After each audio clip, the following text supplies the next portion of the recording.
Hello friends, welcome to our channel. Today we're going to take a look at another horrible case with you.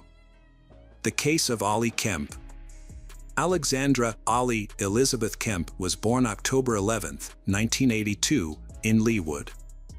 She was the oldest of 3 children and the only daughter of her parents. After graduating high school with honors, Alexandra enrolled at Kansas State University. Following her freshman year, she returned to her hometown of Leawood for summer break. During her break, Alexandra took a part-time job at a local outdoor swimming pool near her parents' house, where her younger brother Tyler already worked. The pool was a quiet neighborhood spot, catering mainly to local residents, and it still operates today. On June 18, 2002, Alexandra reported to work on an overcast day because resulted in fewer visitors than usual.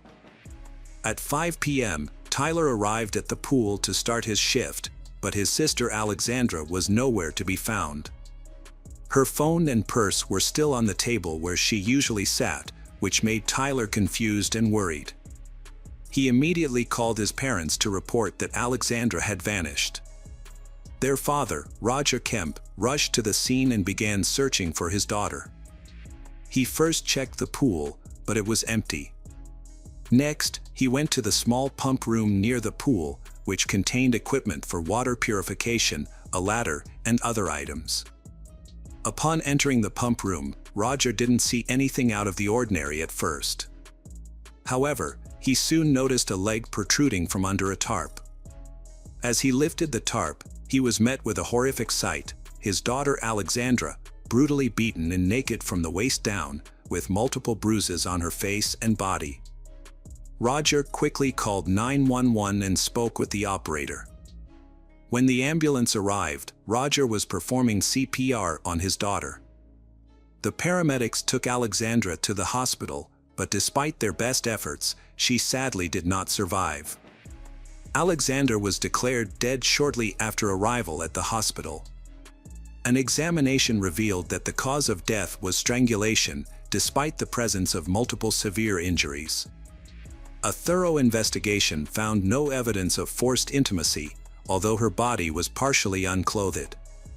The police collected DNA samples from Alexandra's body and secured the pool area, searching for clues to identify the perpetrator. Evidence of a struggle was evident in the room where Roger discovered Alexandra's body, including her flip-flops found in separate locations. Additionally, an open bottle of antiseptic gel and its cap were found at the scene. A few days later, while the police continued to investigate, Alexandra's family and hundreds of mourners gathered to pay their respects at a funeral ceremony. Firl, Alexandra's boyfriend since high school, was initially suspected in her death. As a pool administrator, he worked the morning shift on the day of her death, and Alexandra arrived at noon to start her 5-hour shift. Although Phil often stayed after work to spend time with Alexandra, he left promptly after his shift that day because they had plans for the evening. Despite being an early suspect, Phil had a solid alibi and was quickly cleared by the police. In an interview with detectives, Phil mentioned that Alexandra often felt uncomfortable being alone at work because some of the lawn maintenance workers would stare at her and try to flirt. The police investigated the lawn workers, but each of them had an alibi. However, the inquiry wasn't entirely fruitless. Several workers reported seeing a suspicious man with a video camera lurking in the bushes near the pool the day before Alexandra's death, apparently watching the female lifeguards in swimsuits. The police were given conflicting reports about Alexandra's final hours. Some people said she left the scene in an old Ford pickup truck, while others mentioned different circumstances. A study of Alexandra's mobile phone activity revealed that she had made plans with a friend, Laurel, to meet on the day she died. However, Alexandra didn't show up. When Laurel went to the police station to give her account of events, she explained that Alexandra had asked her to come to the pool to keep her company until her shift ended. According to Laurel, the pool was empty that day due to the poor weather, which made Alexandra anxious. When Laurel arrived at the pool at around 2:30 p.m., she didn't see Alexandra anywhere. Instead, a man she didn't know emerged from the pool house and waved at her with a smile. Laurel thought this man might be Alexandra's boss, and she decided to leave so as not to get her friend in trouble for socializing during work hours. At the time, she had no reason to think that anything was amiss. The police investigation led them away from Alexandra's workplace and to a completely different suspect. As a witness, Laurel provided a detailed description of the person she believed committed the crime. The police used this description to create a sketch of the suspect, who was identified as a white man around 30 years old, with a stocky build, short brown hair, and driving a 1980 Ford pickup truck. The suspect's identity was narrowed down when someone recognized the description as matching James Strader, a local mechanic who owned an old Ford pickup truck. James was questioned by the police and appeared to match the sketch, but he denied any involvement in Alexandra's death. His employer verified his alibi, stating that James was at work on the day of the murder. As a result, James was released from custody. While the police had eliminated James as a suspect, forensic analysis of evidence collected from the crime scene revealed male DNA on an antiseptic gel tube and on Alexandra's body. Unfortunately, the DNA did not match anyone in the police database, leaving the case still unsolved. Alexandra's family, friends, and boyfriend were ruled out as suspects after DNA tests showed no match with the DNA samples found on her body.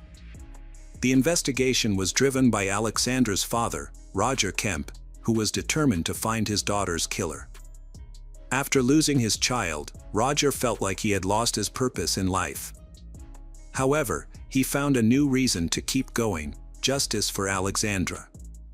In an interview, Roger explained his approach: "You can either give up or keep fighting.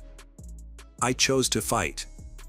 Impressed by his dedication, the police department gave Roger a workspace where he could collect and share information and collaborate with the investigators. As they explored all available leads, Roger and the investigators contacted the popular TV show America's Most Wanted and asked them to feature Alexandra's case. The show's producers agreed, and her story was aired. The episode generated hundreds of calls from viewers with potential tips. Although the authorities thoroughly investigated each lead, none of them led to a breakthrough, and the case stalled once again.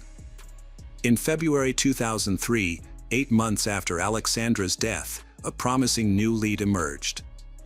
Following a thorough investigation, police in Utah apprehended a suspect.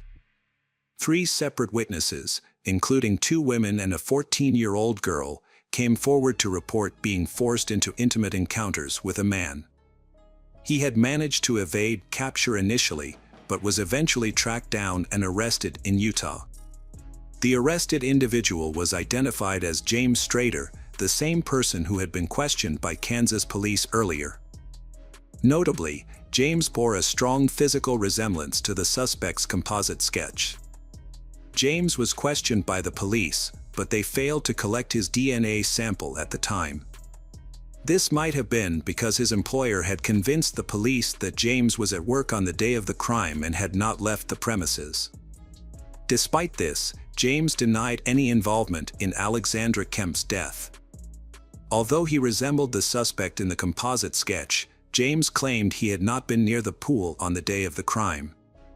He eventually provided a DNA sample for analysis.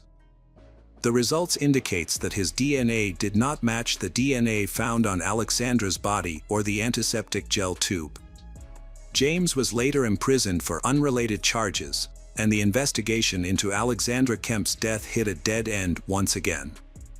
A year after Alexandra's death, the police still had no leads. Roger Kemp, Alexandra's father, and Firl, her boyfriend, continued to fight for justice. Firl, who was also the president of the student community, sent the composite sketch of the suspect to students at other universities via email and asked them to watch an episode of America's Most Wanted that featured Alexandra Kemp's case.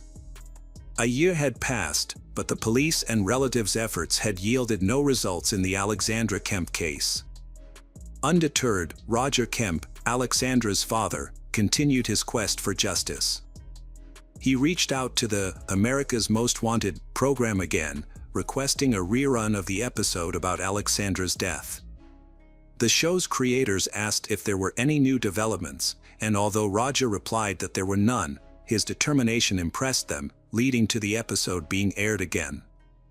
The rerun generated a fresh wave of calls to the police, prompting Roger to offer a $25,000 reward for any information that could help identify the person responsible for his daughter's death. The city of Leawood authorities increased the reward to $50,000. Roger also distributed flyers featuring his daughter's photo, a sketch of the suspect, and details about the reward. As Roger drove along the highway, he noticed billboards and realized they could be an effective way to raise awareness about the case. He began contacting advertising agencies to inquire about the cost of posting the information on a billboard. When he called the Lamar Advertising Company, the owner refused to take his money, offering to display the information on multiple billboards for free instead. Roger decided to publicize a sketch of the suspect and reward information on billboards along a major highway. The police received hundreds of tips, which took time to investigate. Notably, multiple tips mentioned the same individual, Teddy Hoover, who owned an old Ford pickup truck and worked in pool maintenance. His appearance matched the suspect's sketch, making it unlikely to be a coincidence. The police launched a search for Teddy Hoover and found his address in Kansas. When they arrived, Teddy answered the door, appearing surprised and nervous. However, this reaction didn't necessarily imply guilt, as many people become nervous when confronted by the police. When questioned about his whereabouts on June 18, 2002, Teddy claimed he couldn't remember, which was understandable given the year time lapse. Teddy denied any involvement in maintaining the pool where Alexandra worked. Nevertheless, the detectives asked him to provide a voluntary DNA sample to rule him out as a suspect. Teddy declined, stating he needed to consult with a lawyer first. He promised to contact the police after speaking with his attorney. The next day, Teddy's lawyer reached out to the investigators, expressing his client's concerns about his DNA sample being added to a database. Teddy reportedly believed in various conspiracy theories and feared that if he cooperated with the police, they would use the information against him in other cases. In an effort to alleviate his concerns, the investigators promised not to enter his DNA into any database and only use it to compare with the DNA found on Alexandra Kemp. The lawyer agreed to speak with his client and said he would call back. As they waited for the call, the police reviewed the case materials again and stumbled upon a piece of paper in one of the folders with a name that caught their attention. On the day of Alexandra's death, detectives began questioning onlookers who had gathered by the pool, trying to determine if anyone had seen anything suspicious. Interestingly, one of the people they spoke with was Teddy Hoover, who had claimed he had never been to the crime scene before. As the investigation continued, detectives grew increasingly confident that Teddy Hoover might be the man they had been searching for over the past 2 years. After several days, investigators contacted Teddy's lawyer to ask if his client was willing to provide a DNA sample.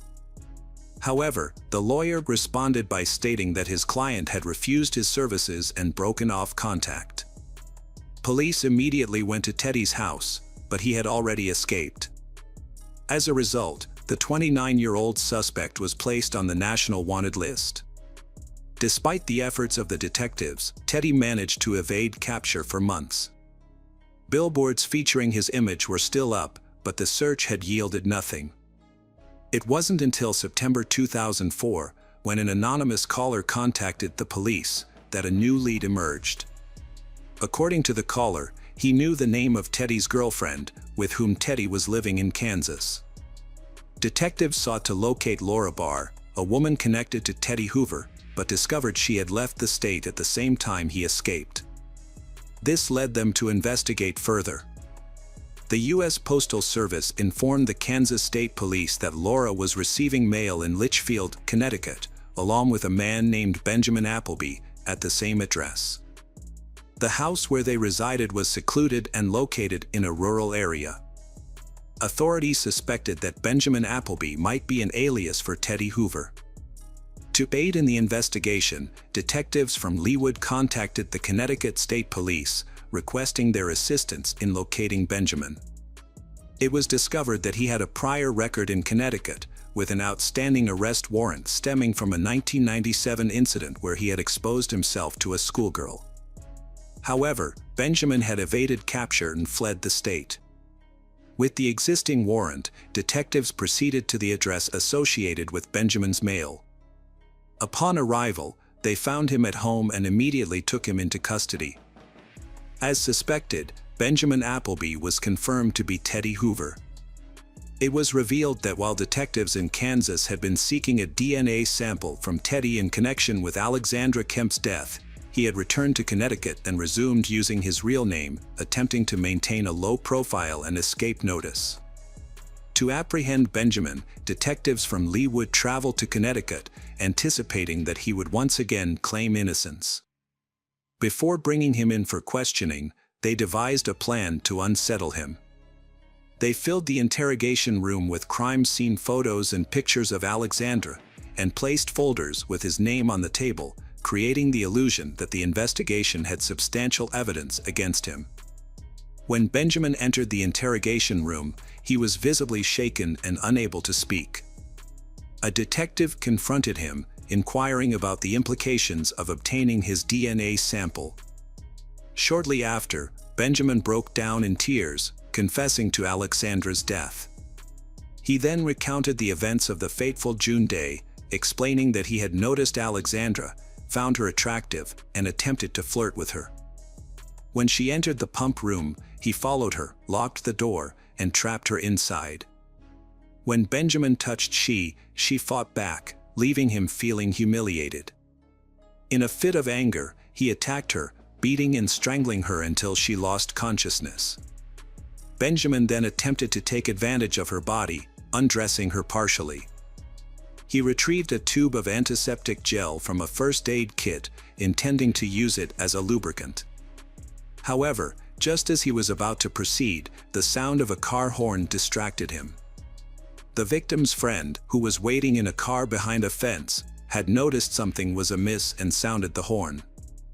Fearing he would be caught, Benjamin hastily covered the body and fled the scene. Later, Benjamin returned to the area, where he encountered Alexandra's friend, whom he greeted with a smile and a wave, trying to appear nonchalant. He then got into his pickup truck and drove away. Hours later, Benjamin returned to the crime scene again, this time blending in with the crowd of onlookers gathered near the pool. The DNA evidence ultimately led to Benjamin's downfall. Tests revealed that the DNA found on the tube of antiseptic gel and on Alexandra's body matched Benjamin's. Thanks in large part to the efforts of investigator Roger Kemp, the police were finally able to identify the man responsible for Alexandra's murder, more than 2 years after the crime was committed. Benjamin Appleby claimed he initially wanted to plead guilty to avoid putting Alexandra's family through further emotional distress. However, at his first court hearing, he suddenly declared his innocence, stating that his confession was made under duress.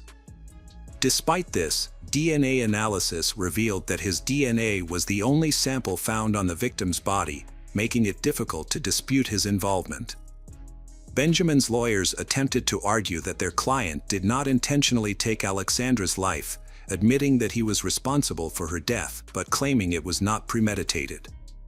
However, forensic experts pointed out that Benjamin had strangled Alexandra for approximately 10 minutes, during which time he could have stopped but chose not to. The prosecution argued that Benjamin's sole intention was to observe Alexandra.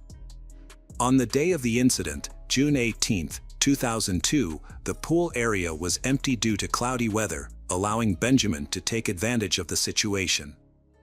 He was found guilty by a jury in December 2005 and sentenced to life imprisonment with the possibility of parole after 50 years, as well as an additional 19 years for attempting to force Alexandra into intimacy.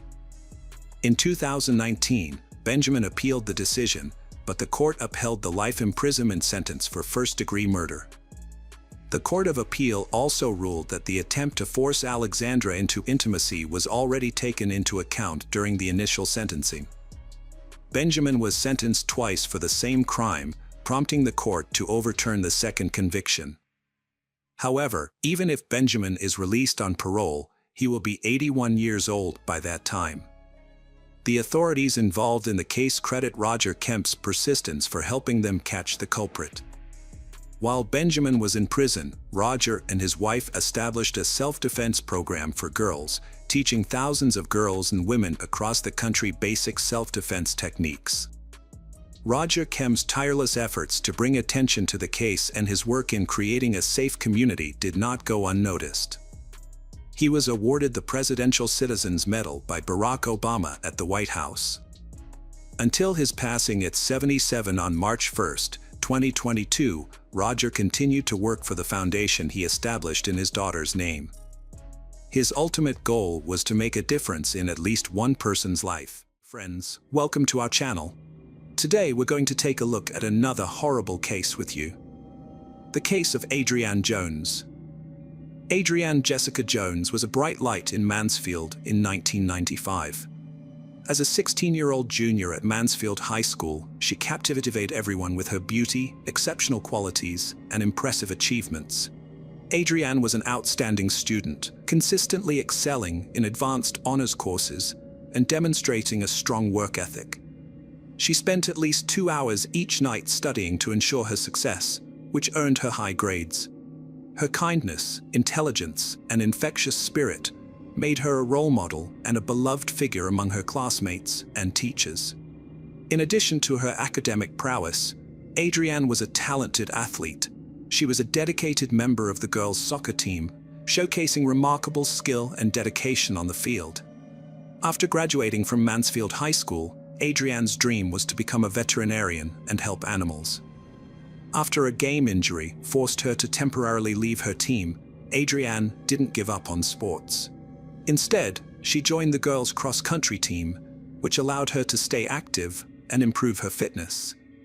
She threw herself into the new challenge, working hard to get in shape. Her dedication paid off, and she soon became a key member of the cross-country team. In addition to her academic and athletic pursuits, Adrienne also held down a part-time job, working 20 hours a week at a local fast food restaurant, Golden Fried Chicken. Despite her busy schedule, Adrienne enjoyed being the center of attention, particularly from teenage boys in Mansfield. Her friends would even describe her as a bit of a flirt. She took great care in her appearance, spending at least 2 hours each day on her makeup to ensure she looked perfect. Adrienne, like many teenagers, often tested the limits set by her parents. Despite her good nature, her parents were particularly protective of her due to the changing environment in Mansfield, where crime was on the rise. They implemented a strict 9 p.m. curfew on weekends to ensure her safety, requiring her to provide proof of her activities, such as ticket stubs, if she wanted to stay out later. To prevent her from sneaking out, her father also nailed her bedroom window shut. Although Adrienne occasionally disobeyed her parents and left the house at night to meet her friends, on Sunday, December 3, 1995, she was given special permission to stay up late to talk to her boyfriend, Tracy Smith, who was out of town with his parents. During their phone conversation, Adrienne's mother overheard her mention that another call was coming in. When asked about the caller's identity, Adrienne said it was David from her cross-country team, who seemed upset about something. Adrienne's family started their day as usual the next morning, but her mother's concern grew when she heard Adrienne's alarm still going off in her bedroom. When she went to check on her, she discovered that Adrienne was missing, and her bed had not been slept in. Despite trying to stay calm, Adrienne's mother quickly became worried. She initially thought Adrienne might have gone for an early morning run, but this idea was quickly dismissed when she saw Adrienne's running shoes still on the floor. In the past, Adrienne had occasionally sneaked out at night to meet friends, but she had always returned home by morning, making her mother even more worried about her disappearance. Worried about Adrienne, her parents contacted the police. Unbeknownst to them, a shocking discovery was made on a farm several miles away. At around 7 a.m., on Seton Road in Grand Prairie, Texas, a man was on his way to check his mailbox when he noticed that the gate to his property had been knocked down. Curious, he entered his farm and was met with an unsettling scene. Initially, the man thought he was looking at roadkill, but as he got closer, he realized it was a lifeless teenage girl lying on the ground. The man immediately called the police, who arrived to find a disturbing sight. The teenager had been shot execution style, with 2 bullet wounds on her left cheek and forehead. In addition to these gunshot wounds, her head had suffered severe injuries. Moreover, her arms and legs were covered in scrapes and bruises, indicating that she had run through the farm's barbed wire gate. A teenager's violent murder sparked a desperate investigation. The fact that she was found in her nightclothes suggested she had been preparing for bed when her life was brutally cut short. The execution-style killing led police to consider possible links to gang violence or drugs. After discovering the body on the farm, the Grand Prairie Police immediately alerted all nearby agencies, sending out a detailed description of the victim, including her age, height, weight, and other physical characteristics. They hoped that another agency might recognize the description and make a connection to a missing person. It wasn't long before the Mansfield police got in touch with Grand Prairie officers, having made a match. The Mansfield police identified the murdered teenager as Adrienne Jones. With the victim identified, the police had the heartbreaking task of informing Adrienne's parents about her tragic death. When they broke the news to her mother, she was overcome with grief. In the small town of Mansfield, news of Adrienne's murder spread quickly through her high school, leaving her classmates and friends devastated. Classes were interrupted as the news traveled through the halls, and students tearfully consoled one another. The town was on high alert following the discovery of Adrienne's body in a field, with rumors and theories circulating about her death. One theory was that Adrienne was involved in drugs, while others suspected a serial killer might be living among them. Adrienne's parents cooperated with the police, providing information about the last time they saw their daughter. Her mother specifically mentioned a phone call Adrienne had with her boyfriend, Tracy, and another teenager, David, who joined the call while Adrienne was on the phone. After midnight on the night of Adrienne's murder, one of her younger brothers heard a car engine outside their house. When he looked out the window, he saw a pickup truck driving away. The police were interested in identifying a person named David, who had called Adrienne that night. To learn more, they spoke with Adrienne's cross-country coach, who mentioned a team member named David Graham. However, the coach was surprised to hear that David had called Adrienne, as there was no indication that they had ever interacted before. David Graham was a 17-year-old high school student with big dreams. After watching his first air show, he decided he wanted to become an Air Force pilot. From then on, he dedicated himself to achieving his goal. David was well liked by his peers at Mansfield High School, where he was popular and charming. Many girls were attracted to him, but he was in a relationship with Diane Zamora, a high school senior who shared his desire to enter the military. Diane stood out from the crowd, actively pursuing her aspirations. After Adrienne's murder, the police interviewed David Graham, who acknowledged knowing her from their cross-country team, but claimed their relationship never went beyond friendship. When asked if he had contacted Adrienne on the night of her death, David denied it, saying he was home studying with his girlfriend, Diane Zamora. The police investigated David as a possible suspect, seeking information from Adrienne's friends to see if she had ever mentioned him. However, One of her closest friends, who was privy to Adrian's secrets, said Adrian had never discussed David with her. The police also checked Adrian's phone book and found David's number was not listed, which further led them to believe he was not involved in her murder. As a result, they never administered a polygraph test to David and eventually cleared him as a suspect. The police investigated Adrian's boyfriend, Tracy Smith, as a suspect in her murder.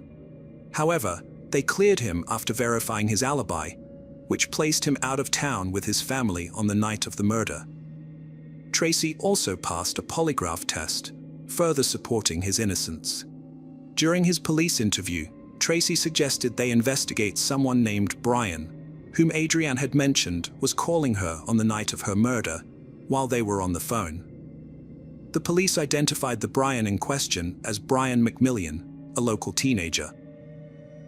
Their investigation into Brian McMillian revealed that he used to work at a pharmacy near the restaurant where Adrian used to work. Brian had developed an obsession with Adrian and would often visit the restaurant to catch a glimpse of her. Eventually, Adrian grew tired of his constant presence and began hiding in the back whenever she saw him coming. The police questioned Brian McMillian about the murder of Adrian Jones. At first, he claimed to have no knowledge of her, but later admitted to knowing her. When asked if he had talked to her on the night of her murder, Brian said he didn't remember. He explained that he had been drinking that night due to feelings of depression and loneliness. The officers also asked Brian if he had visited Adrian's house on the night of her murder, and he acknowledged that he might have done so. The police asked Brian's father if his son could take a lie detector test, but his father refused. 1 week later, the police raided Brian's house with guns, a decision made due to concerns that he might be armed. The police took this precaution to ensure everyone's safety, including their own. After Brian was arrested for Adrian's murder, many people came forward to show their support for him. Brian's friends said he was a gentle and non-violent person. His father also confirmed that Brian was at home all night when Adrian was killed and didn't leave. Despite this, Brian was held in jail for 3 weeks, missing Christmas and New Year's, while the investigation and legal proceedings continued. During this time, the district attorney's office asked Brian to take a polygraph test, which he passed successfully. After this, the district attorney's office had little evidence to link Brian to Adrian's murder, so they released him from custody. 9 months into the investigation, the police in Mansfield, Texas, finally got a breakthrough, and it came from Annapolis, Maryland, where Diane Zamora was attending the Naval Academy.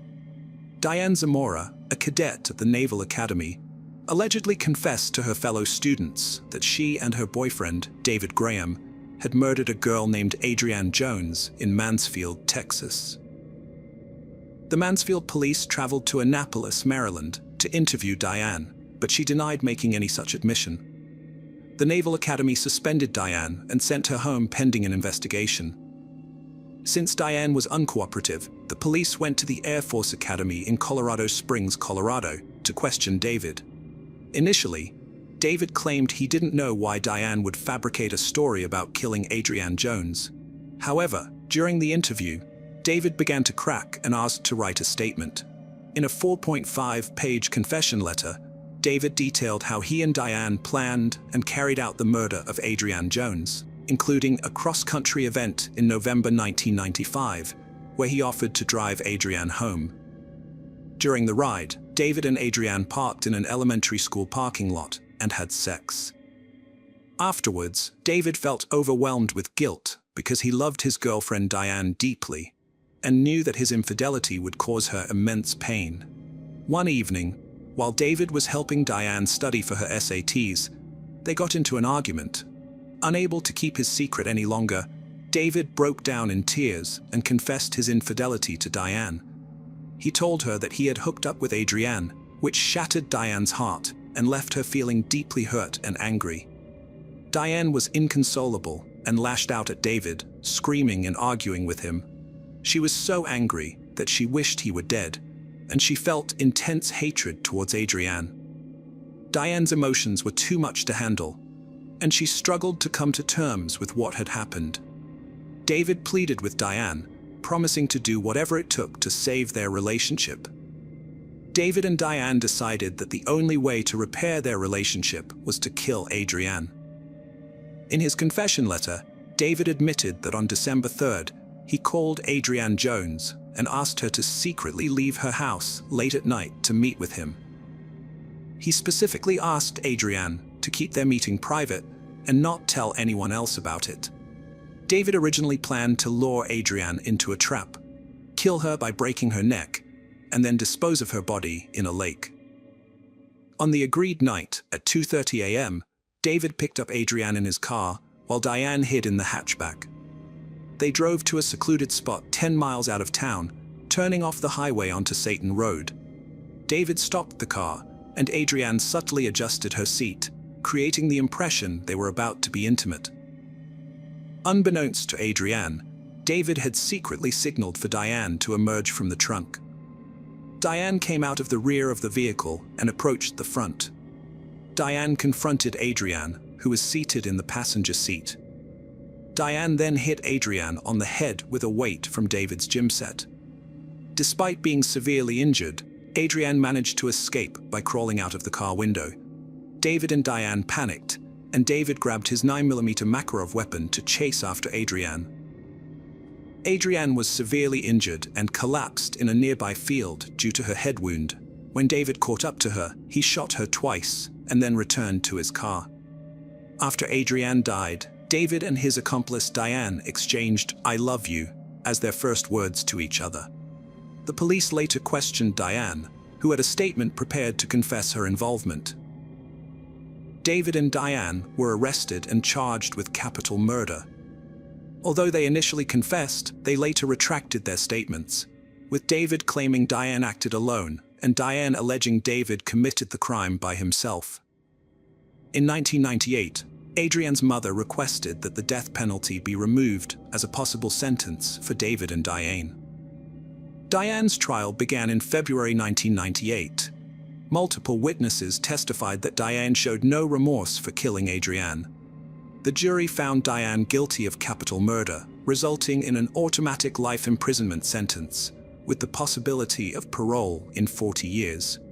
David Graham was convicted of murdering Adrienne Jones and received a life sentence, with the possibility of parole in 40 years. Welcome to our channel. Today we're going to take a look at another horrible case with you. The case of Abril Perez. Abril Perez was born on November 18, 1971, in Monterrey, Mexico. She was the second of 3 children to parents Maria del Sacramento Saganon and Manuel Perez. Raised alongside her older brother Javier and younger sister Ana, the family lived modestly, but provided their children with a good education and motivated them to aspire to a better life. Abril excelled in school, showed a talent for mathematics and entrepreneurial skills, and dreamed of obtaining a high-quality higher education to secure a well-paying job with career advancement opportunities. After finishing high school, Abril was admitted to the most prestigious university in Nuevo León, where she earned a master's degree in finance and business administration. Upon graduating, she was hired in the sales department of one of the country's largest and fastest-growing companies. A few years later, she ventured into digital sales and quickly rose through the ranks, becoming the executive director of the company within 2 years. Abril was young, beautiful, successful, ambitious, and steadily advancing towards the life she had always dreamed of. She built a brilliant career, supported her family, and was full of plans for the future. However, her personal life remained unsettled, which disappointed her loved ones. Nevertheless, she was confident she would find true love and live a long, happy life. Little did Abril know how her marriage to the perfect man would turn out. Abril met Juan Carlos in the mid-1990s, when her career was taking off. They were both ambitious, which created a strong connection between them. He was captivated by her beauty, charm, kindness, and intelligence, while she was drawn to his sharp intellect and determination. As their companies collaborated on projects, they crossed paths several times, eventually leading Juan Carlos to realize he was in love with Abril. Through mutual acquaintances, he obtained her phone number and asked her out on a date. The feelings were mutual, and their relationship developed quickly. By 1998, they decided to formalize their relationship with a wedding. By then, they had both achieved considerable career success and were involved in developing online stores, which showed great promise. Their life resembled a true fairy tale, evoking envy and admiration among their peers. After 3 years of marriage, Abril gave birth to their first child, a daughter named Ana Cecilia. 2 years later, they had a son named Juan Carlos Jr., and another 2 years after that, they welcomed a third child, a boy named Julio Andreas. Despite having 3 young children, Abril managed to balance her parental responsibilities with her career advancement, barely taking any maternity leave. From the outside, the Perez Sanchez family seemed perfect, wealthy, successful, and happy. However, appearances were deceiving. Behind closed doors, Juan Carlos showed his true nature, being hot-tempered, aggressive, and harsh. He was intolerant of compromise, insisting that everything had to be exactly as he wanted. Over time, his behavior worsened, and verbal altercations escalated into physical confrontations. After the birth of their first daughter, Juan Carlos briefly softened, trying to control his emotions, but it didn't last long.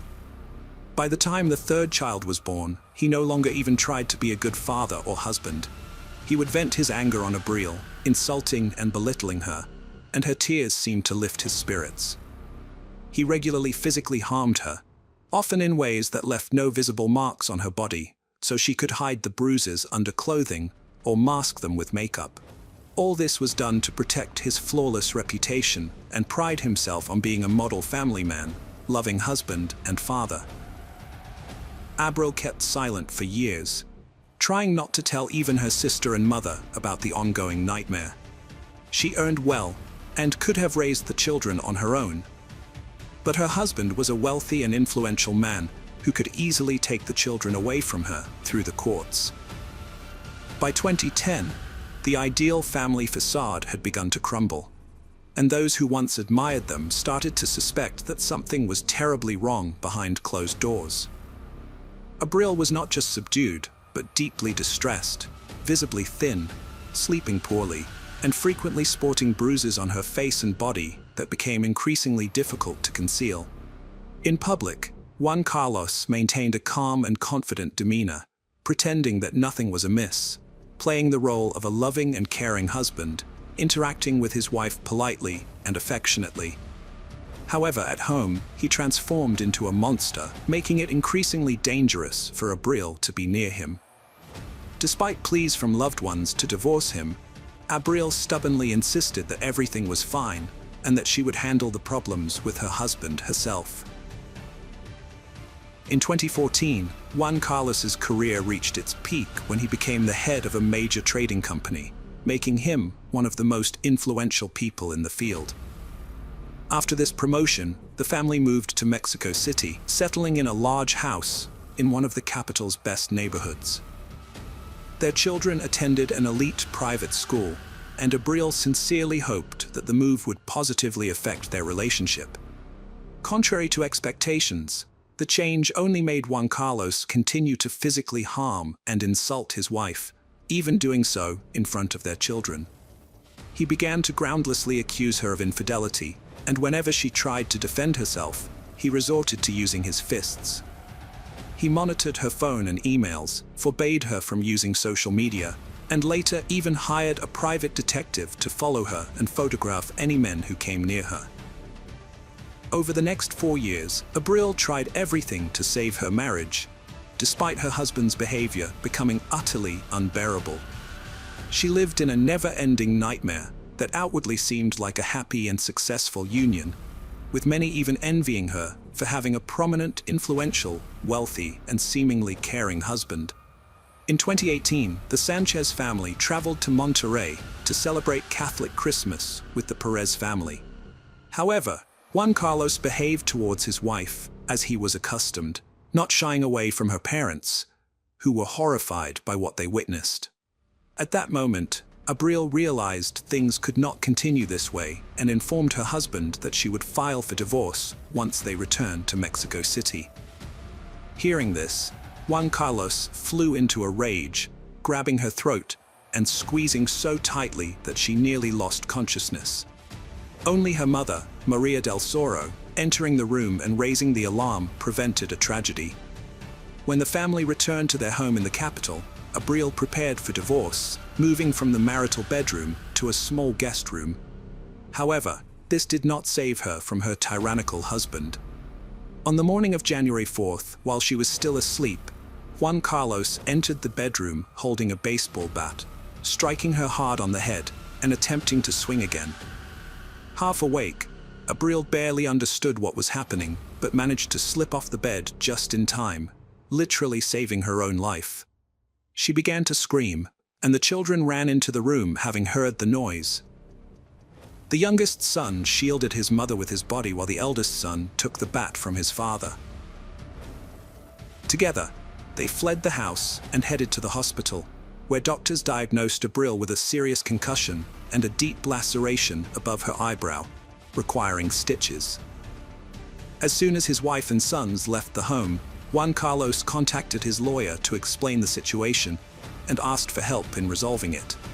He also posted on his social media page, claiming that his wife had betrayed him, was unfaithful, and intended to leave him for another man, taking their children and attempting to take all their jointly acquired assets. Moreover, he claimed that his wife had stolen all the money from their home safe, and that when he tried to stop her, she injured him with a knife in the shoulder. As proof of his innocence, Sanchez shared photos of a bloody knife and stains on the floor, but these were later revealed to be fake. The blood was from Abril's own room, and the knife photo was taken from the internet. Despite this, his friends believed him and shared his story on social media, sparking widespread outrage. Meanwhile, Abril had filed a police report against Sanchez, accusing him of attempting to kill her. After being released from the hospital, she moved out of their home with their sons and was granted temporary custody. Their adult daughter, who was in college, also sided with her mother and condemned her father's behavior. Sanchez was ordered to pay a small amount of alimony to Abril and their sons, but he disagreed with the amount. He faced a potential prison sentence, but as an influential businessman, he was confident he would avoid punishment. Abril returned to her parents' home in Monterrey, where she filed for divorce and began offering online consultations to women in similar situations. She planned to open a center for psychological and legal assistance for victims of domestic violence. 8.5 months after the incident, Sanchez was finally arrested and charged with femicide, bodily harm, and attempted murder. He was jailed for over a month, but managed to appeal the pretrial detention decision and was released. During the trial, crucial evidence, including hospital photographs and medical records, was not presented. The judge deemed the testimonies of Abril and her sons insufficient and released Sanchez, stating that his actions did not pose a direct threat to Abril's life. Abril was shocked and frightened by the verdict, realizing that her ex-husband had used his connections to secure his release.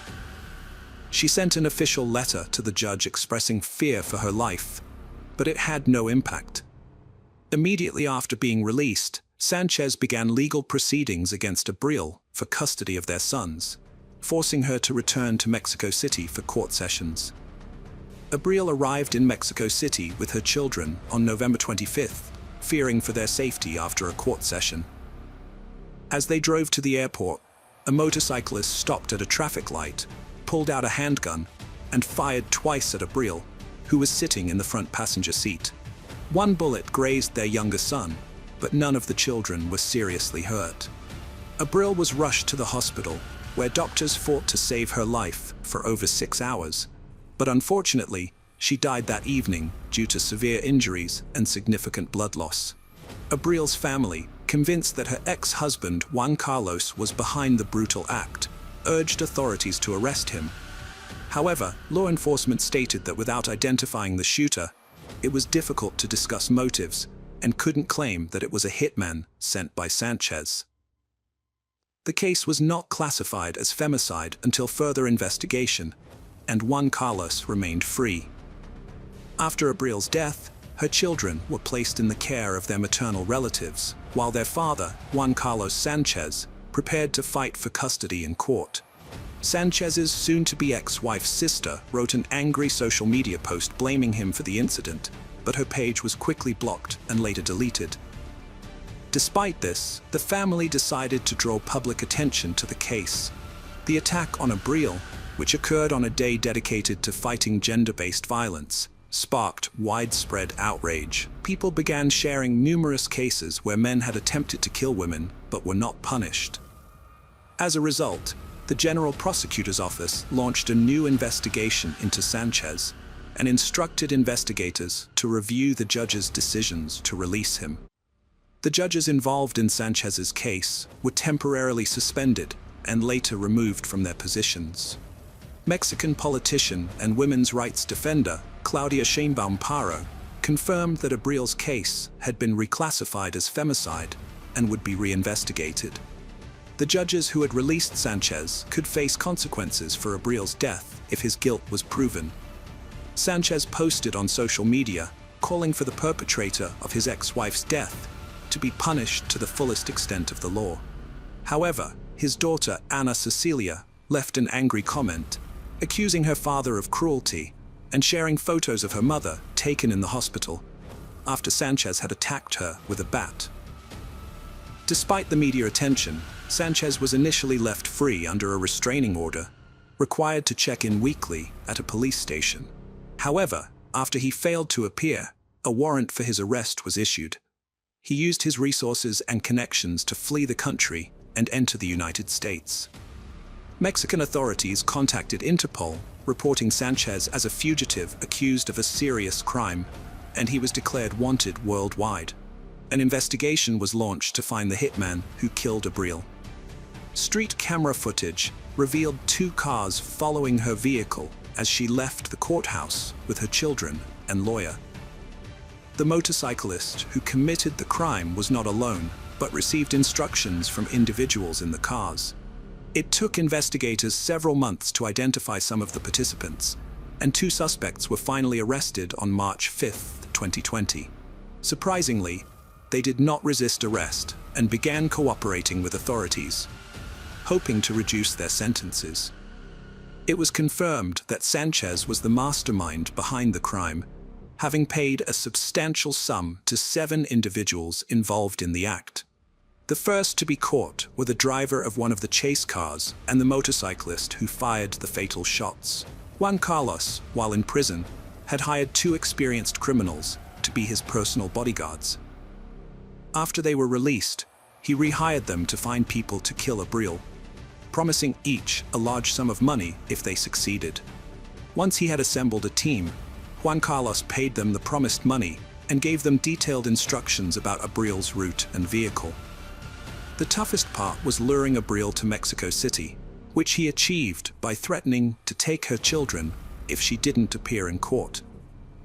Abril showed up in court as planned, but intended to return to Monterrey the same day. Juan Carlos knew this through his connections, but it wasn't until the end of October 2020 that 3 more people involved in the conspiracy were arrested on suspicion of drug distribution. It was later discovered that they were involved in Abril's murder. All the arrested individuals were part of Juan Maldonado's gang, known as Juan Balto, which had protected Sanchez while he was in prison. Maldonado agreed to help kill Abril in exchange for a large reward. He was arrested in November 2020 and began cooperating, confirming that Juan Carlos had hired people to kill Abril. With this new evidence, it was clear that Sanchez was both the client and organizer of the crime. His previous assault on Abril with a bat was reclassified as an attempted murder, leading the court to issue an arrest warrant for him on charges of femicide. By spring 2021, all the participants in the crime had been caught, except for Sanchez, who remained at large. The weapon used in the murder was also found. In total, 9 people from the same criminal group were detained, 7 of whom were directly involved in chasing and shooting Abril. 5 years after Abril's death, Sanchez, the mastermind of the crime, is still on the run, and his whereabouts remain unknown. The person who pulled the trigger was sentenced to 52 years in prison, while 2 others involved in the crime received 50-year sentences each. The other participants are still under investigation, and their fate has yet to be decided. Hello friends, welcome to our channel. Today we're going to take a look at another horrible case with you. The case of Gabriela Alcaino.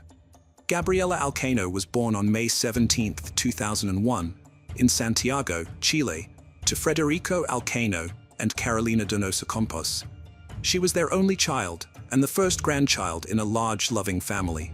Her uncle Rodrigo became her godfather and was very close to her, just like her grandfather Carlos, who cherished her. Gabriela grew up in a middle-class family that valued education and provided her with a good upbringing, despite not being wealthy. When Gabriela was just 5 years old, her parents divorced, and she lived with her mother, who dedicated herself to raising her.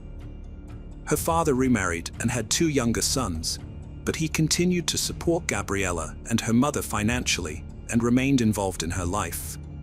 Gabriela was a kind, friendly, and open child who was a bit shy and modest, but she made friends easily and got along with her peers. She had a lovely appearance that earned her admiration and delight from everyone around her. Gabriela excelled in school, loved music, dancing, and drawing, and her parents encouraged her talents. She enjoyed spending time with her younger brothers at her father's house, which was nearby. And overall, her childhood was a happy and carefree time surrounded by loving family members.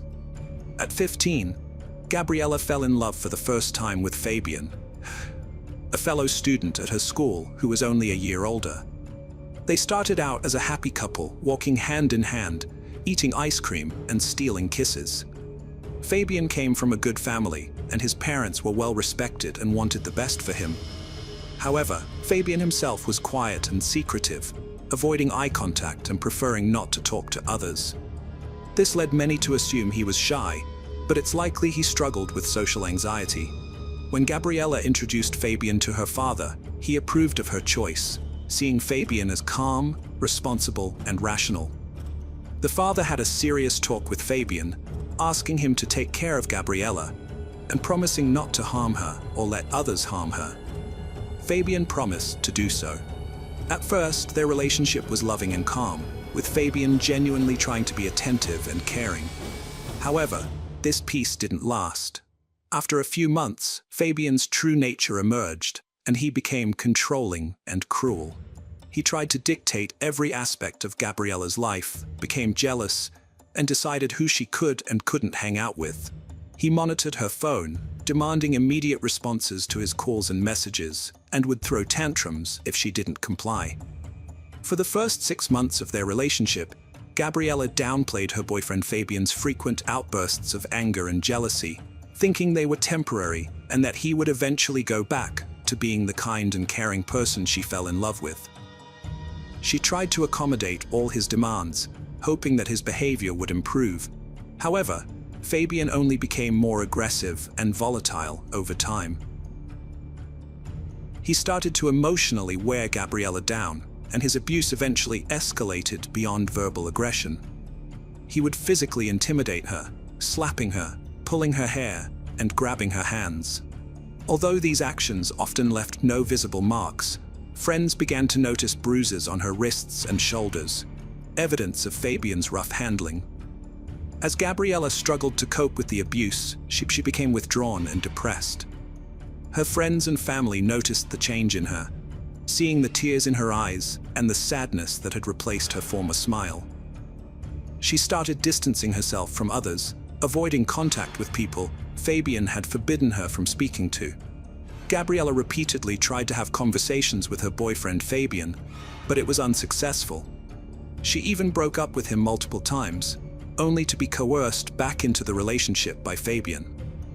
This pattern of breakups, stalking, and threats continued for over a year. In 2017, Fabian got into trouble for physically attacking a classmate outside of school. He was accused of abuse and assault. and faced possible jail time. However, the case was settled out of court, and Fabian was expelled from school, forced to complete his education through homeschooling. After this event, Gabriella finally decided to end the toxic relationship for good. However, Fabian refused to accept it. He apologized, made empty promises to change, and begged her to take him back. When Gabriella rejected him, Fabian resorted to stalking, blackmail, and threats in an attempt to control her and maintain their relationship. Fabian stalked Gabriella at her school and home, even attempting to break into her bedroom through the window. He bombarded her with dozens of calls, texts, voice messages, and social media messages, making constant threats and tearful apologies in an effort to control her. Despite his harassment, Gabriella remained firm in her decision to end the relationship. Fabian would occasionally vanish for weeks, giving Gabriella a glimmer of hope that he had finally moved on. However, he would inevitably reappear, terrorizing her and refusing to leave her be. He followed her everywhere, showing up unexpectedly and causing disturbing scenes. As a result, Gabriella became terrified of being alone, always ensuring she was accompanied by friends or family. She would go to her mother's workplace after school, and they would head home together. When she needed to travel, she would ask her father or uncle to escort her. This ordeal continued for months, leaving Gabriella drained and exhausted, though she tried not to show it. A series of tragic events began in early 2018, when the Alcano family was devastated by a terrible crime. A burglar broke into Federico's home, where his second wife lived, and murdered her while the children were at school, and Federico was at work. The perpetrator, a neighbor with a prior criminal record, was apprehended immediately. Gabriella and her mother stepped in to support Federico and his children during this difficult time. This tragedy temporarily shifted Gabriella's attention away from Fabian, who had mysteriously disappeared around the same time. Meanwhile, Gabriella was also busy preparing for entrance exams, driven by her ambition to attend one of Santiago's top universities and pursue a career in journalism or advertising. The tragedy was only the beginning of a series of devastating events for the Alcano family. By May 2018, Fabian, Gabriella's ex-boyfriend, began stalking her relentlessly. He would climb over her home's fence or show up at the supermarket or mall, making her feel unsafe everywhere she went. Gabriella was terrified and sent screenshots of threatening messages from Fabian to someone, pleading for help. She confessed her fear for herself and her loved ones, but chose not to tell her family about the stalking and threats, afraid of worrying them. On June 10, 2018, the Alcano family gathered at Carlos's house to celebrate his 80th birthday. However, this joyful family event would ultimately be the last day of life for Gabriella and her mother, Carolina. The evening seemed happy and uneventful, filled with laughter, music, and a large family meal. Gabriella played with her younger brothers and cousins, but appeared troubled and distant. Her uncle Rodrigo noticed her distress and asked if everything was all right. But Gabriella just smiled sadly, shrugged, and said she was nervous without explaining why.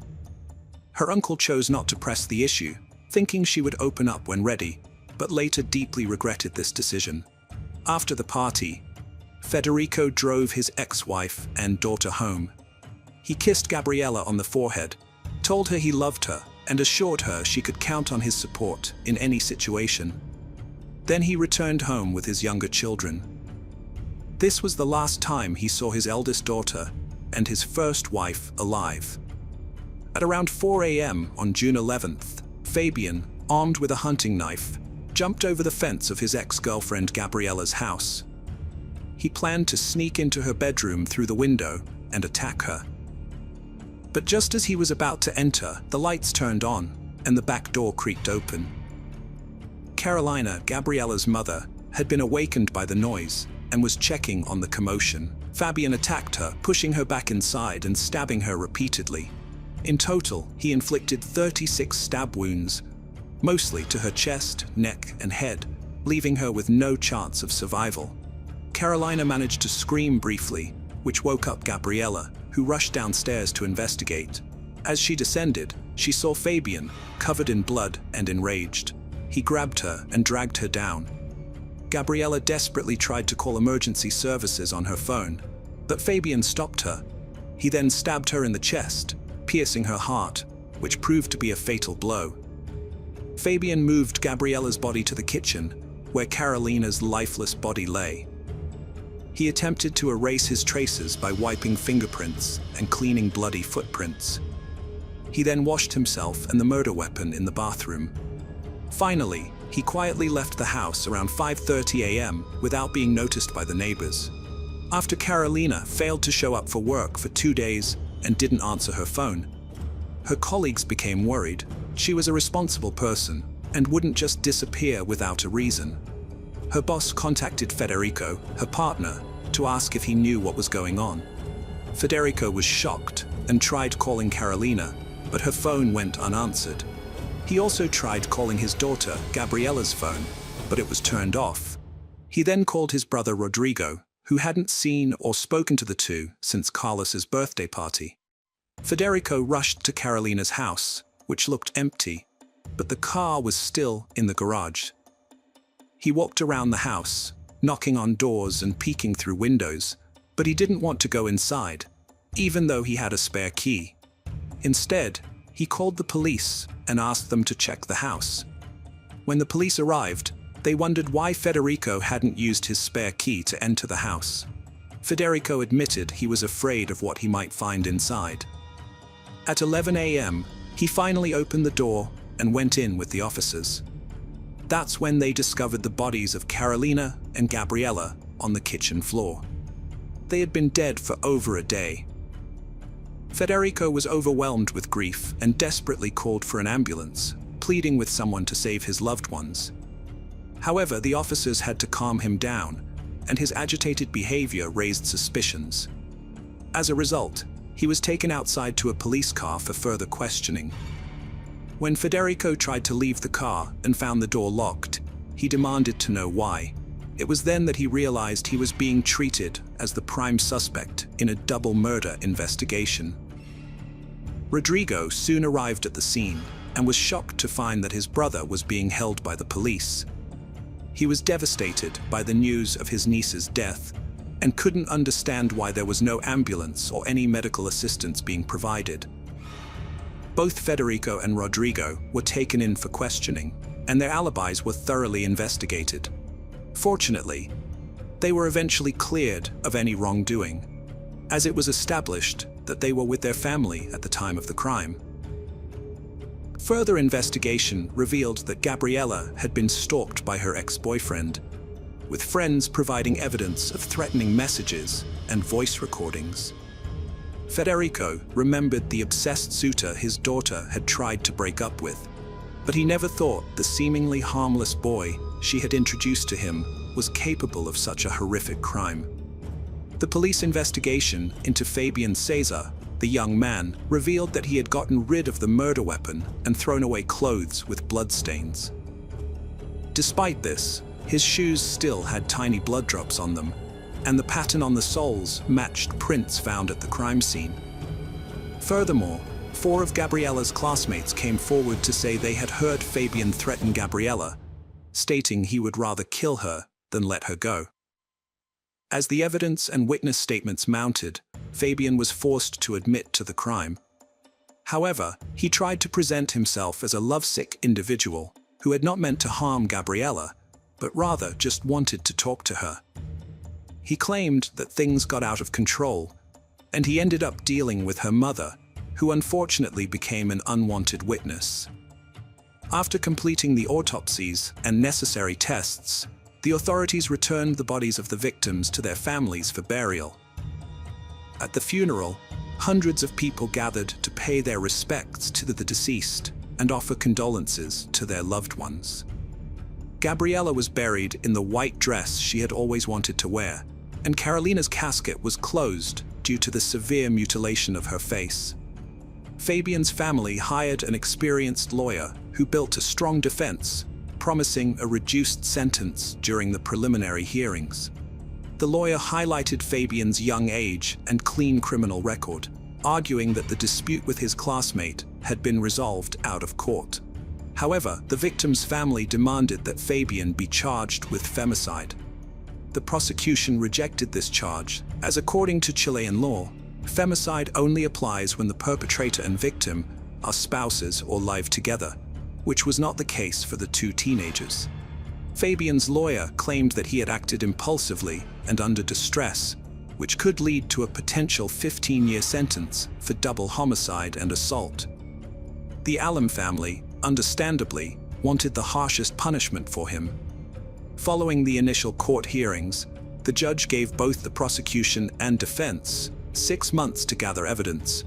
Fabian's lawyer requested that he be released pending trial, but the judge denied this request, keeping Fabian in custody. Gabriella's father was furious, having lost 3 women close to him to violent deaths. The lawyer tried to blame the victims, and the authorities seemed willing to accept this. In response, Gabriella's father and uncle, along with women's rights organizations, developed a proposal for Gabriella's law. This law would expand the definition of femicide to include cases where the victims were in romantic relationships with their killers, even if they weren't married or living together. The proposed bill faced opposition because it would mean that perpetrators already in prison for similar crimes could face new charges and lose their eligibility for early release. However, feminist organizations across the country supported the Alim family, staging marches and demonstrations in favor of Gabriella's law. In August 2019, Chile's government introduced amendments to its femicide law, over a year after the devastating murders. These amendments, known as Gabriella's law, included 15 key changes that were later approved by Congress. Under this new law, femicide is defined as any violent act, injury, or murder committed against a woman due to gender-based hatred, regardless of her relationship with the perpetrator. The law also considers additional circumstances, such as the victim being a minor or having health issues, to be aggravating factors. In April 2022, Fabian Ceres went on trial for attacking his ex-girlfriend and her mother 4 years prior. Thanks to Gabriella's law, the defense had no grounds to challenge the charges. Fabian was subsequently convicted of femicide under aggravating circumstances, as one of the victims was a minor, and also of double homicide and assault. On April 20th, Fabian received a life sentence with no possibility of parole. Friends, welcome to our channel. Today we're going to take a look at another horrible case with you. The case of Lily James. Lily James was born in May 2002 in Yamba, New South Wales, Australia. She was the beloved first child of the close-knit James family, especially adored by her maternal grandmother, Barbara. Growing up by the ocean with her younger brother Max, Lily was known for her active and enduring nature, with a passion for swimming. Her father, who coached water polo at an Anglican girls' school, supported her interest. Her friends remembered her as sociable, friendly, and excelling in her studies, always willing to help others, which made her very popular. In her upper school years, Lily's achievements in academics, sports, and community life were recognized, and she was considered one of the best students. Her incredible talent to excel in all areas of activity was undeniable. She also had a passion for the dramatic arts, which led her to participate in the theatre and dance club. She was eventually invited to perform at the famous Woodford Folk Festival, one of Australia's largest annual events. During the event, Lily impressed the audience with her rendition of a monologue from William Shakespeare's Macbeth, showcasing her skills, charisma, and allure, and securing second place in the theatre category. In 2018, Lily passed her beginner's driving test, adding to her list of accomplishments. Her athletic successes were also noteworthy, as she began to pursue water polo professionally, earning the title of swimming champion in the under-17 category. Her parents were thrilled with her successes and celebrated each accomplishment grandly. By her senior year, Lily had decided to focus on a sports career, and in 2020, she enrolled at Sydney Technological University to pursue a bachelor's degree in sports business management. In 2021, Lily started a new job as a water polo coach at St. Andrew's Cathedral School to gain teaching experience and spice up her college routine.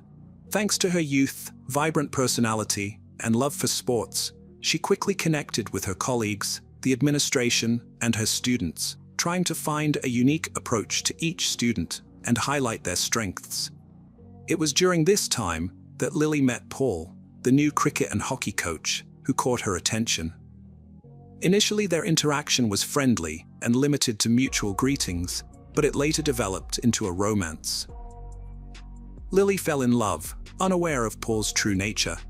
He showered her with compliments, gave her flowers, and organized evenings together. They agreed to keep their relationship private due to school policy and Lily's personal beliefs. However, over time, rumors began to spread, and Lily discovered that Paul had broken their agreement and portrayed her in a negative light. She felt betrayed and humiliated, so she confronted Paul and ended the relationship.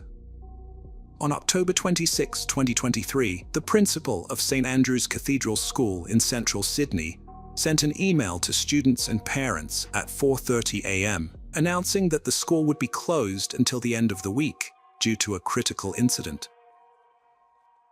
2 hours later, a second notification reassured families that none of the students were involved in the incident. However, graduating students sitting for exams were exempt from the closure. The school provided psychological support to those affected by the situation. A 24/7 consultation center was set up in the school library to provide assistance. On Thursday and Friday, forensic teams thoroughly searched the school building and surrounding area. Access to the gym was restricted, and the adjacent shower area was scheduled for demolition. The reason for the school's closure was slowly revealed. On October 25, 2023, around midnight, the body of 20-year-old Lily James, the school's water polo coach, was found in the school shower. She had last been seen alive at 7 p.m. Surveillance cameras showed someone following her around 8 p.m., but the pursuer left alone and exited the school. Lily's parents raised the alarm when she failed to contact them, and the police were informed. A night guard discovered her body in a pool of blood with severe head injuries. After recovering from the shock, he called emergency services. Later, detectives invited a family friend to identify the body, which was difficult due to the severity of the injuries. The news of Lily's death sparked an outpouring of grief from the community. Her home was filled with friends, neighbors, and acquaintances offering support to her family. Locals also paid their respects, leaving flowers and toys outside her home, creating a memorial. In a shocking twist, another tragic death occurred on October 27, 2023, at 8 a.m., just 11 miles from the scene of Lily's death. A man's remains were discovered on the rocks of Diamond Bay Reserve, near Vaucluse, an eastern suburb of Sydney. After the police were called, a rescue team was quickly assembled, including a bomb squad, Marine Corps, and a rescue helicopter. At 3:30 p.m., they recovered the man's body and took it to forensic experts for identification. Due to the severity of his injuries from a high fall, visual identification was not possible, so fingerprints were used instead. The experts suspected the man's identity, but they needed confirmation. Eventually, they identified the body as 24-year-old Paul, who was suspected of committing a crime against Lily James. Investigators now had to piece together the connection between the two fatal incidents and uncover what had happened between them. Paul's later attempts to make amends and apologize were rebuffed by Lily, who remained unforgiving. She took comfort in the fact that their brief relationship had at least revealed his true nature to her. Born in 1999 in the Netherlands, Paul came from a wealthy and prominent family. When his father's job required a move to Australia in 2015, Paul and his family relocated. As an only child, he received excessive attention and pampering, which contributed to his selfish and entitled personality. Paul thrived academically and athletically at St. Andrew's Cathedral School, where he excelled in cricket and eventually became team captain. He was also involved in organizing extracurricular activities and festivals. While some of his peers found his confidence off-putting, he was charming and charismatic around girls.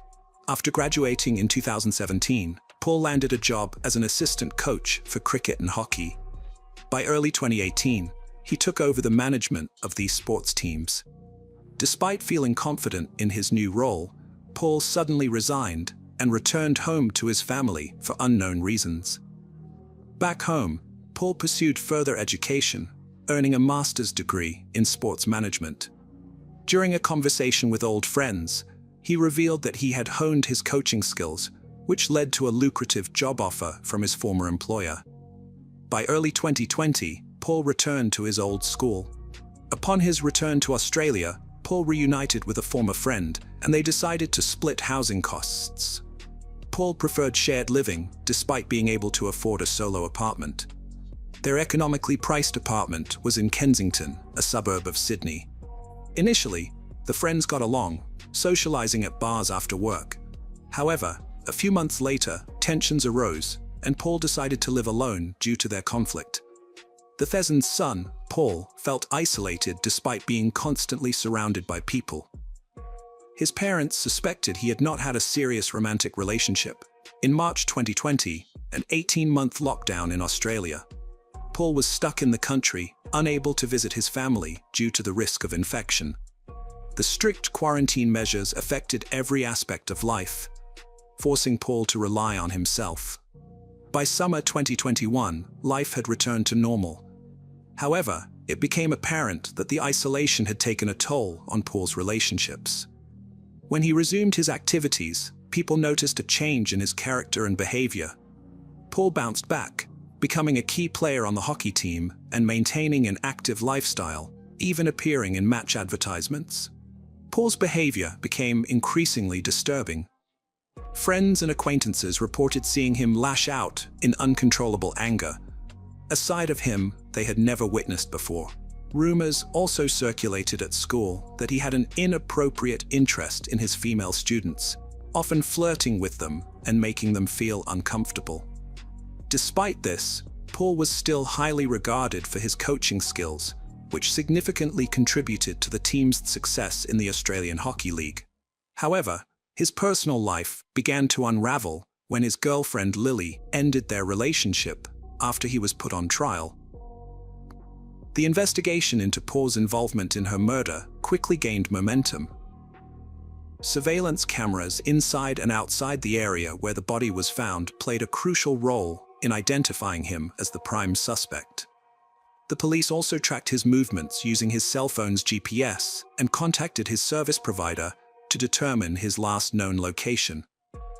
The police were also eager to find the victim's phone, hoping it would contain clues about the events leading up to her death. After tracing the locations of the devices, they reconstructed the timeline of events and found that Paul had purchased a hammer at a hardware store a couple of days before the attack. It appeared that Paul was consumed by anger and decided to confront the girl violently. Lily's innocence in the situation was clear, but the events that unfolded were as follows. On the morning of October 25th, Lily went to the university and then to her job in the afternoon. Meanwhile, her ex-boyfriend rented a silver Lexus and drove to the school. But he didn't enter the building because he had no classes. Instead, he waited in the car. After the students left the building, the perpetrator walked to the gym, hiding a hammer under his jacket. He waited for Lily to finish her training, then followed her when she went to freshen up and take a shower.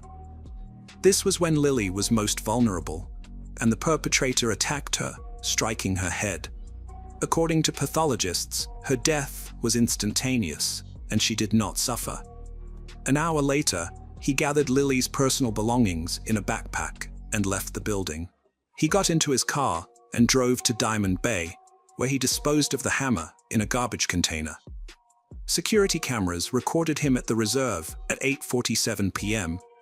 Paul's last known location, as tracked by investigators, was The Gap, a cliff in Sydney's eastern suburb of South Head. The Gap is a popular tourist spot, but it's also infamous for its history of suicides. At around 10 p.m., Paul used Lily's phone to send a message to someone called James, which would ultimately lead to the discovery of the girl's body. It's unclear why Paul did this. Possibly he felt remorseful and wanted to ensure the girl received help. Or maybe he was simply telling her parents where they could find their daughter. He made a brief emergency call an hour after the incident, but hung up. He then went to a cliff and took his own life, which had been a decision he had been considering for a long time. When the police arrived, they found the personal belongings of him and his former lover, as well as a rented car parked nearby. It seemed clear that he was no longer alive, possibly due to his inability to cope with his guilt or face the consequences of his actions. The priority was now to find his body. A search operation began on October 26th at 9 a.m., with police helicopters and boats patrolling the coastline and cordoning off the area around the cliff at Diamond Bay. However, no body was found on the first day. The next day, his body washed up on the rocks of the reserve. After an autopsy, Paul was officially declared responsible for Lily James's death. Although it was impossible to hold him accountable due to his own death, the criminal case was closed. His parents received his body and decided to cremate him and scatter his ashes in Sydney, rather than returning him to the Netherlands. Lily's funeral was held on November 17, 2023, at her former school in Hurstville, where around 500 people gathered to bid farewell to a loved one, friend, and coach. The school administration arranged a live broadcast of the ceremony. In line with Lily's lively and vibrant personality, her family requested that attendees wear bright colors instead of traditional dark attire. The ceremony was filled with heartfelt tributes to Lily, as speakers shared warm and sincere words about her. The James family expressed gratitude to everyone who had supported them during their difficult time. Outside the building, students and colleagues created a makeshift memorial featuring Lily's favorite flowers, accompanied by farewell letters as a sign of respect and admiration. After the investigation into Lily's tragic death was completed, the school management sent a follow-up email to parents, apologizing for the impact of the tragedy and assuring them that the incident was unforeseen and would not happen again. While many were shocked that a place of safety had been breached, the administration encouraged students to view this as an isolated incident and to continue their education with renewed enthusiasm. Renowned forensic psychologist Tim Watson-Monroe, an expert in analyzing the minds of both criminals and victims, was consulted about Paul's actions. His analysis revealed that Paul's behavior was characteristic of individuals with inflated self-esteem who cannot accept rejection. According to Monroe, Paul did not act impulsively, but rather deliberately and without remorse. Monroe believed that Paul took his own life to avoid taking responsibility and facing shame for his actions. He described Paul as a narcissistic individual with psychopathic tendencies. Monroe also distinguished Paul's case from the tragic tale of Romeo and Juliet, as their narratives were fundamentally different. Ultimately, Paul's pride and ego clouded his judgment, leading him to make devastating decisions. He failed to appreciate the love and companionship of Lily, and instead chose deceit and betrayal. In the end, Paul's selfishness resulted in the loss of Lily's life, as well as enduring suffering for both their families. His actions were a bitter repayment for the care and attention he received from those who loved him. Welcome to our channel. Today we're going to take a look at another horrible case with you, the case of Michael Van Eck. Michael Van Eck was born on August 14, 1987, in a city that was once a hub for gold miners. He was the only brother to 4 sisters, Natasha, Michelle, Bianca, and Rihanna. Michael grew up in a close-knit family with caring and loving parents who worked hard to provide a decent life for their children. His father was an entrepreneur, and his mother created a nurturing atmosphere at home that encouraged the growth and development of their kids. Michael was a sociable and kind person who did well in school and sports. He even earned a black belt in karate, which gave him confidence and resilience. After completing his education, Michael trained as an electrician, a profession that offered good earnings and promising job prospects. He worked at mine number 4 of the Beatrix mine in the small town of Unison. In 2011, at the age of 23, Michael decided to register on a dating site to distract himself from a recent breakup and meet new people. That's when he came across the profile of a sweet and smiling girl who shared his interests. They both disliked loud parties and wanted to find true love and build a strong family. Michael was pleasantly surprised to have found a suitable match online. On April 2nd, he excitedly told his mother that he had a date and was busy preparing for it. He even withdrew 3,000 rand from his account to impress the girl. However, he was uneasy about the unusual meeting spot his friend had chosen, the city cemetery, and didn't mention it to his parents. At around 9 p.m. that evening, Michael said goodbye to his family and left the house, getting into his silver Peugeot 2007, a gift from his parents for his coming of age. When he arrived at the cemetery, the girl was running a bit late, but she looked stunning in a white dress and greeted him with a smile. They chatted comfortably, and she suggested they head to a more secluded area of the cemetery. There, they found a romantic setup, a blanket and a basket of fruit and wine. After having a glass of wine, the girl suddenly kissed Michael. But the pleasant feeling quickly turned to pain and horror as he realized he had fallen into a sinister trap. Chana van Haren was born in 1991, a time of crisis for her parents. Her mother's pregnancy prompted the couple to put their divorce on hold and try to salvage their relationship. However, their efforts ultimately failed, and their home life continued to deteriorate. Chana's mother made no effort to hide her resentment towards her daughter, viewing her as an unwanted reminder of her husband. After the divorce, Chana's mother took the children and left their father behind. Chana suffered from a severe lack of love and attention from her mother, feeling lonely and misunderstood. Among her siblings, Chana struggled the most, growing increasingly withdrawn and sullen from a young age. She exhibited disturbing behaviors, such as talking about death and creating disturbing drawings.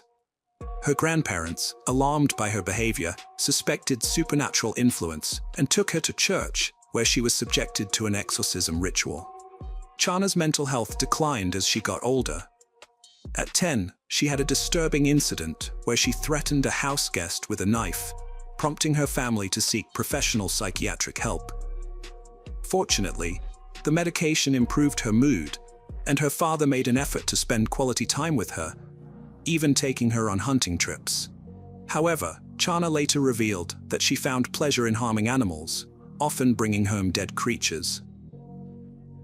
When Chana turned 12, she formed a problematic friendship with an older man who introduced her to harmful substances and took advantage of her vulnerability. 2 years later, her mother moved to New Zealand, leaving Chana and her siblings in the care of their father and stepmother. At 15, Chana became involved with a 22-year-old man who had an unhealthy interest in Satanism, occultism, and voodoo cults.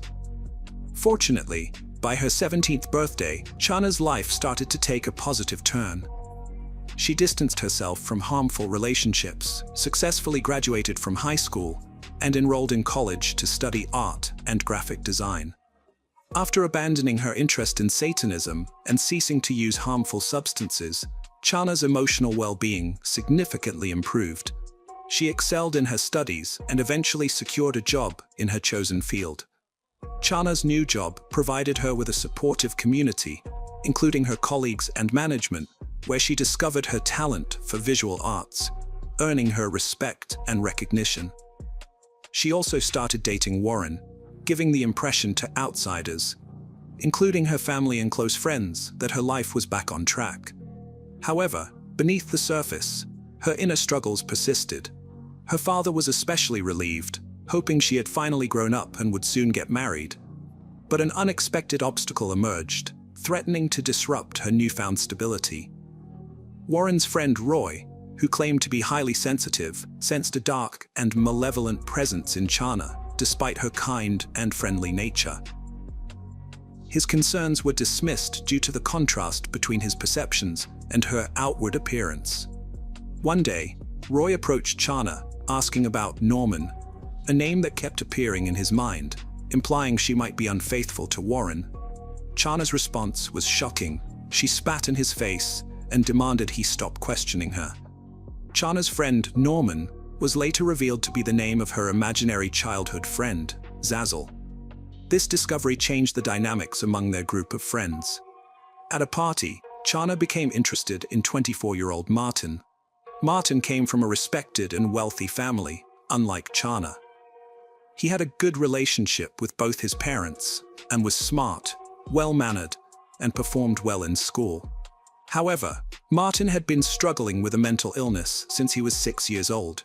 He started having hallucinations, claiming that an entity appeared to him, making him believe he had incredible strength. As Martin grew older, his mental condition worsened, leading to problems at school and home. At 14, he was hospitalized in a psychiatric facility and diagnosed with schizophrenia. Although conventional treatment didn't work, his family and doctors eventually found the right medication to control his condition, except for occasional outbursts of aggression. Chana and Martin, two unstable young individuals, started a romantic relationship. Despite their outward appearance of happiness, their parents were oblivious to the issues the couple had faced in the past. As their relationship progressed, it ultimately led to devastating consequences. At first, the couple was social and outgoing, attending parties and interacting with others. Friends recalled noticing cuts on their hands, which they jokingly attributed to intimate experiments. However, as time passed, Chana and Martin began to withdraw from their social circle and developed an interest in dark practices, including Satanism, voodoo, and occult rituals. This fascination eventually extended to infamous serial killers. In 2011, Martins posted a photo with his girlfriend Chana on social media, captioned "Killers" with an ambiguous emoji. At the time, no one took the post seriously. However, unbeknownst to others, the couple had dark fantasies that eventually turned into a sinister plan. They wanted to torture and kill homeless people, and even practiced on animals. But their plan was put on hold, as they couldn't find a suitable victim. Chana created a profile on a dating site and caught the attention of Michael Van Eck. The couple targeted him for their twisted plan, and Chana suggested they meet in person. Michael agreed, despite the unusual meeting location. Chana and Martins carefully prepared for the date, planning every detail, including what to wear and how to end Michael's life. Chana approached the meeting fully prepared, and the trap was set. Michael fell for the bait, and Martins attacked him from behind with a knife. Despite being stabbed around 30 times, Michael resisted, which caught the attackers off guard. Chana intervened, and together, they overwhelmed Michael, who begged them to end his suffering. After the attack, Martin slit his own throat, and the couple began to dismember Michael's body. They severed his legs and decapitated him, placing the body parts in bags. They buried the body in a shallow grave, but couldn't make it deep enough due to lacking shovels. They then left the scene with the body parts using Michael's car, which they later abandoned in a troubled neighborhood. The next day, a cemetery worker discovered the grave and alerted the authorities. Meanwhile, Michael's parents were frantically searching for him, and his workplace reported him missing. The police found Michael's car, which led them to the cemetery, where they uncovered the gruesome crime scene. The local police were already investigating a mysterious body found on the cemetery grounds, with all signs pointing to foul play. They brought Michael Van Eck's family into the picture, as he had gone missing a day earlier. At the cemetery, Michael's mother identified her son's body by recognizing his personal belongings and distinctive childhood burn scars. The autopsy revealed that Michael had suffered multiple knife wounds and signs of struggle. The body had been dismembered after death, with a level of professional precision, suggesting the perpetrators had experience with such acts. The evidence pointed to multiple attackers being involved, given the number and nature of the wounds, as well as the strength required to overpower the victim.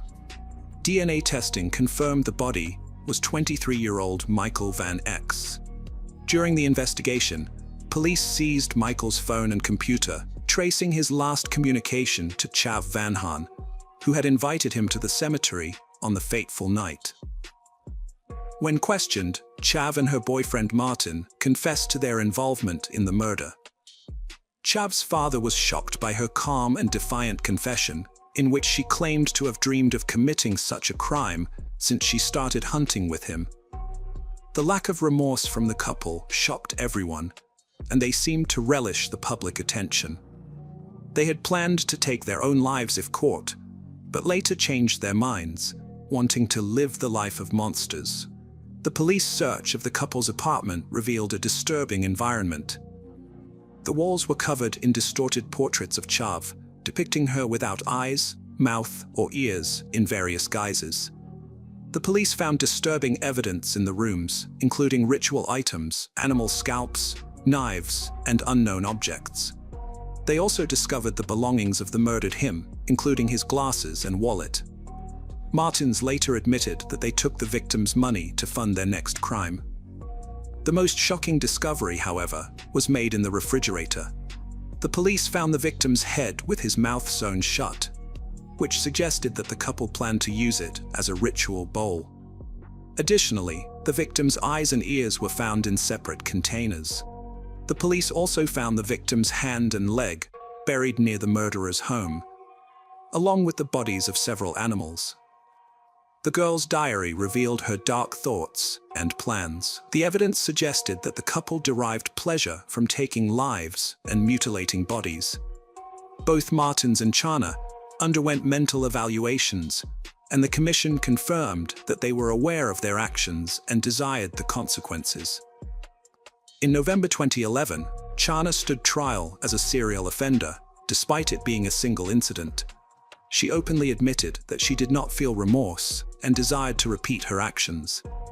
Psychiatrists diagnosed Chana with psychopathic and antisocial disorders, making her a more dangerous individual. Throughout the trial, she remained emotionless. Chana was found guilty and sentenced to 35 years in prison without parole, with 20 years for murder and an additional 15 years for robbery and dismemberment. Martins defended himself in court, claiming that he did not remember the events until he was in jail. He admitted to studying Satanism and occultism, which he believed pushed him and Chana to commit the crime. During the trial, he apologized to the victim's parents, although his apology sounded insincere. He implied that the victim was simply in the wrong place at the wrong time, when in reality, the couple had lured him into a premeditated trap. Michael's mother was overcome with grief and struck Martins during one of the sessions. In the end, Martins was also found guilty and sentenced to 35 years in prison, with the possibility of parole after serving half of his sentence. After 2014, Chana and her lover Martins maintained a relationship through letters while he was in prison. In these letters, Martins referred to Chana as a dark goddess and wrote poetic phrases such as, "When you part your lips, words of a dead butterfly spill out, and they fall upon my mystical heart and paint it with sweet poison." However, over time, Chana ended the relationship, feeling that they had become emotionally disconnected from each other. While in prison, Chana exhibited exemplary behavior, teaching her fellow inmates art and theology. Some collectors, fascinated by notorious criminals, paid large sums for a photograph of Chana with her autograph, as well as a print of her hand. Martins also attracted a following, with a fan club that was monitored by the police for a long time to prevent his followers from emulating his violent actions. Despite his circumstances, Martins continued to receive therapy and completed his education through correspondence courses.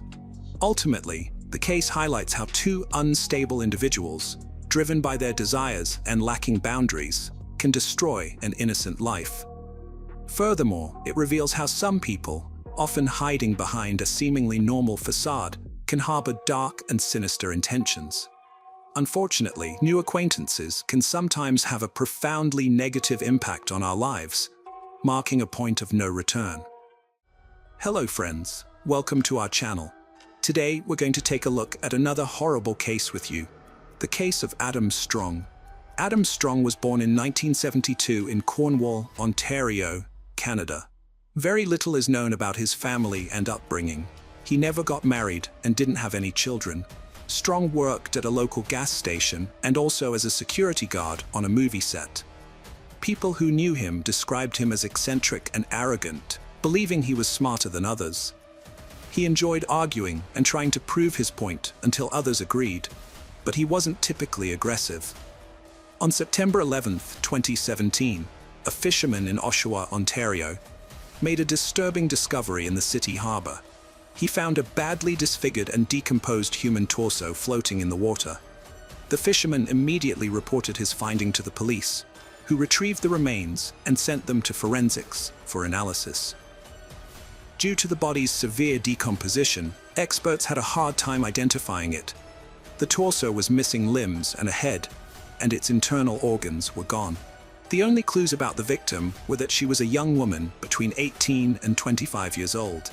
Her fingerprints, dental records, and distinguishing features couldn't be used for identification. A partial tattoo on her neck was visible, but its design was impossible to determine due to decomposition.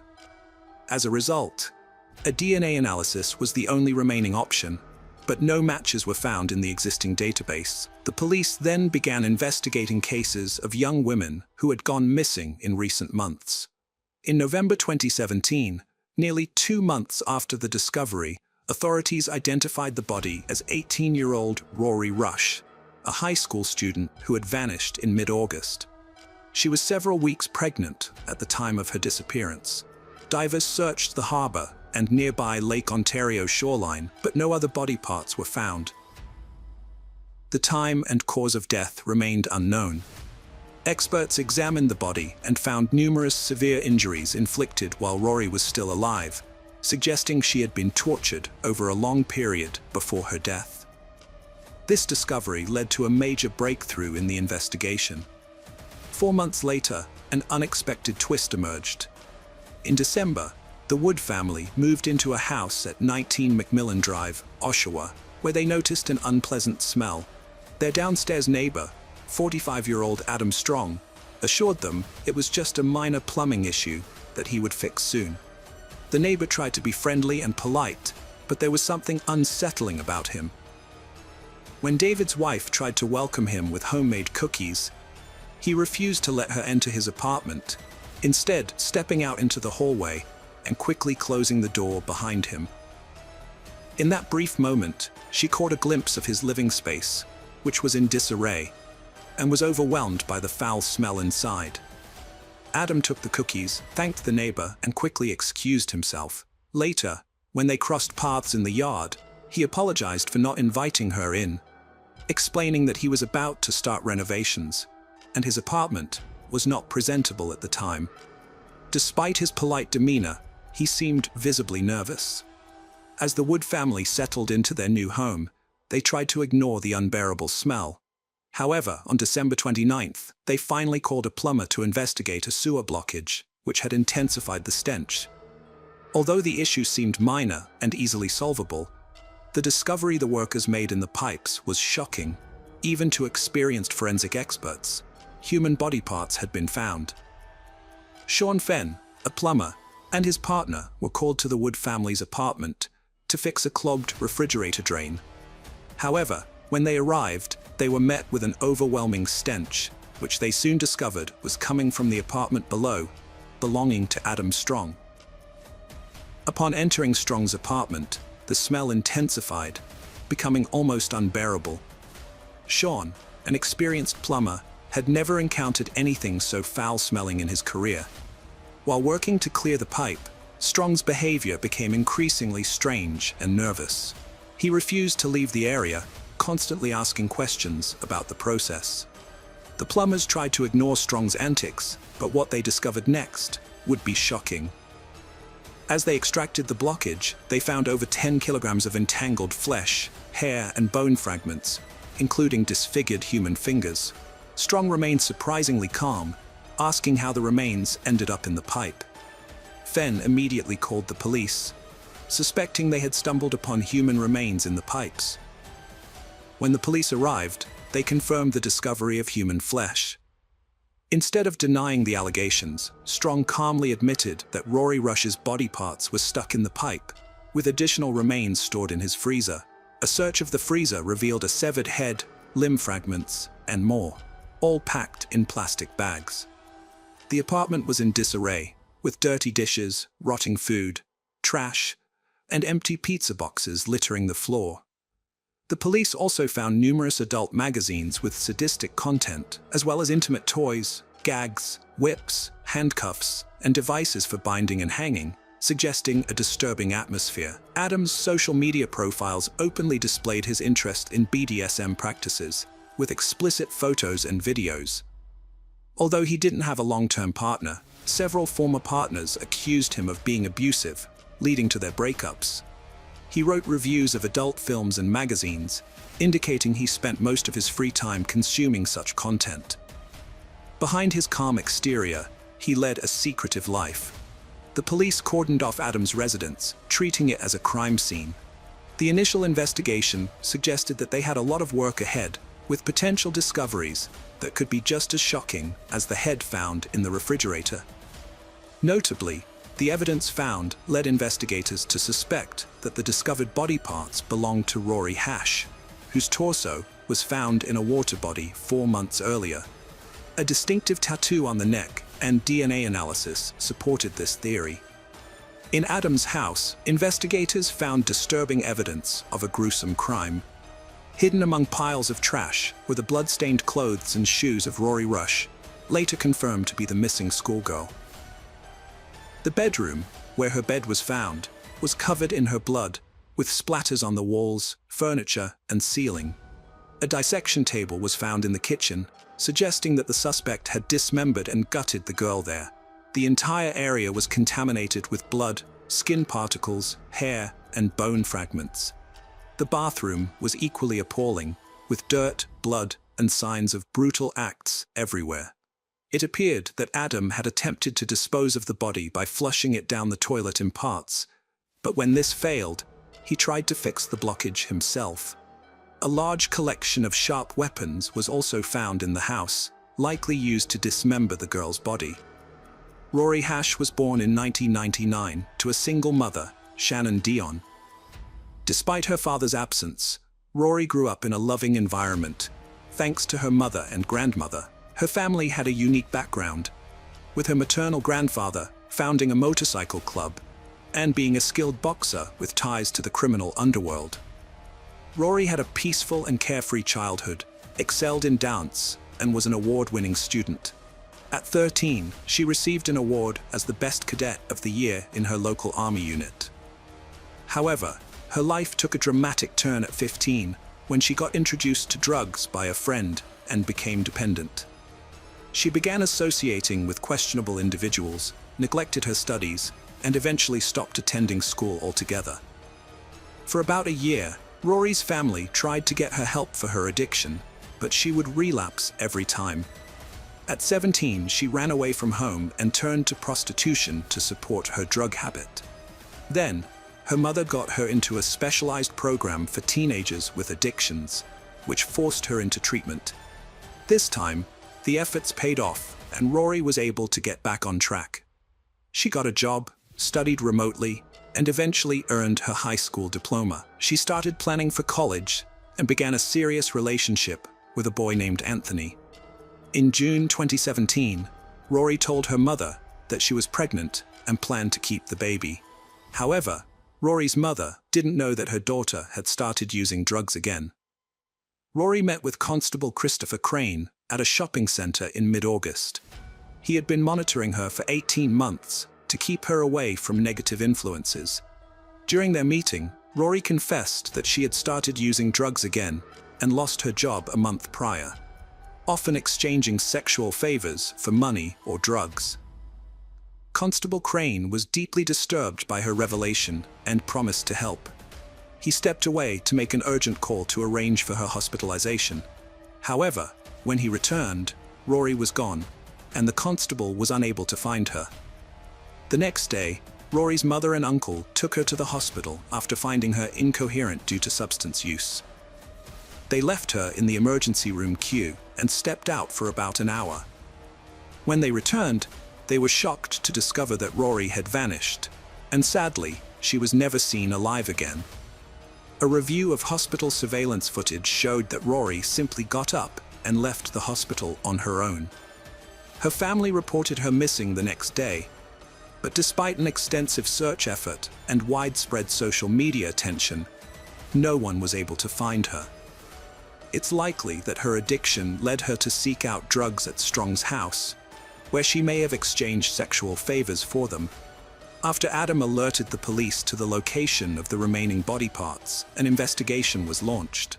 Investigators expected him to cooperate, but instead, he became unresponsive and refused to answer questions at the police station. He remained calm and denied any wrongdoing. Because there was no direct evidence linking him to the girl's murder, Adam was only charged with desecrating a body. His lawyer's efforts to secure bail were unsuccessful, and he was held in jail awaiting trial. The investigators struggled to find an effective approach to questioning him, trying to elicit an emotional response that might provoke a confession. Strong was evasive when questioned about Rory's presence in his house and what he did to her, but openly discussed his fondness for bladed weapons and extensive knife collection. A thorough search of Adam's house uncovered a dirty hunting knife with dried skin fragments that appeared human in a hidden closet. Although the DNA from the knife didn't match Rory's, it belonged to another individual. It took several months to identify the owner of the DNA, but by July 2017, it was established that the traces on the weapon belonged to Candace Fitzpatrick, Rory Rush, who had vanished about 10 years prior. Candace Fitzpatrick shared similarities with Rory. Both struggled with substance abuse and legal issues, grew up in troubled families, and had a history of running away from home for months at a time. To survive, she would live with acquaintances and exchange sex for food and drugs.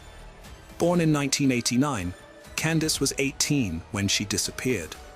Her family didn't notice her absence initially, and only reported her missing almost 2 years later, by which time all leads had gone cold. Candace's life and social circle led many to believe she could have ended up anywhere. Her parents thought she had run away and held on to the hope that she would return. However, in 2018, the news from law enforcement crushed their hopes of ever seeing their daughter alive again. It's worth noting that both victims of the suspect were the same age and looked almost identical, like sisters. This led people to believe that the police had caught a serial predator. When questioned about the second woman, the suspect Adam unexpectedly agreed to cooperate in exchange for better living conditions.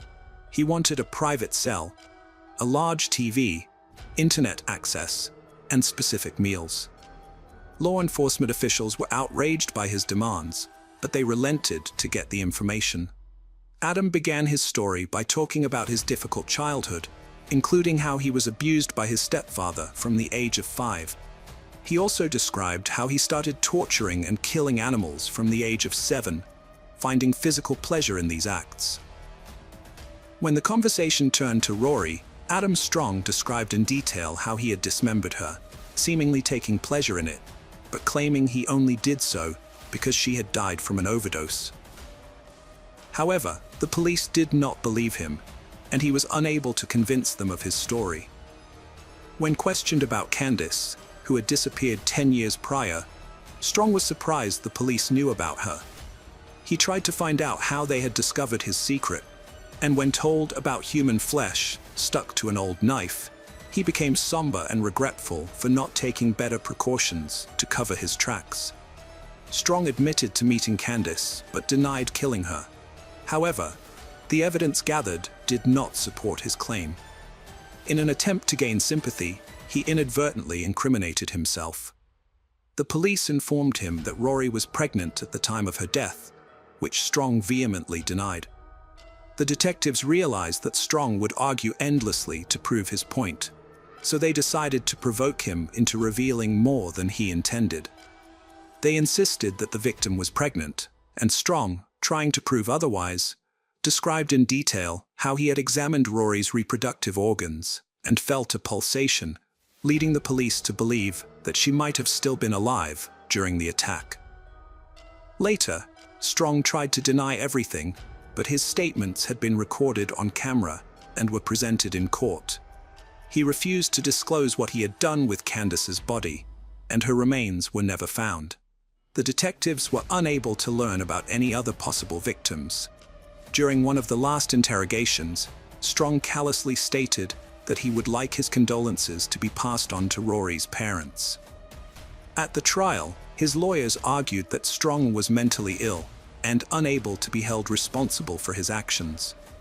However, a psychiatric evaluation determined that despite certain disorders, Strong was aware of his actions and could be held legally accountable.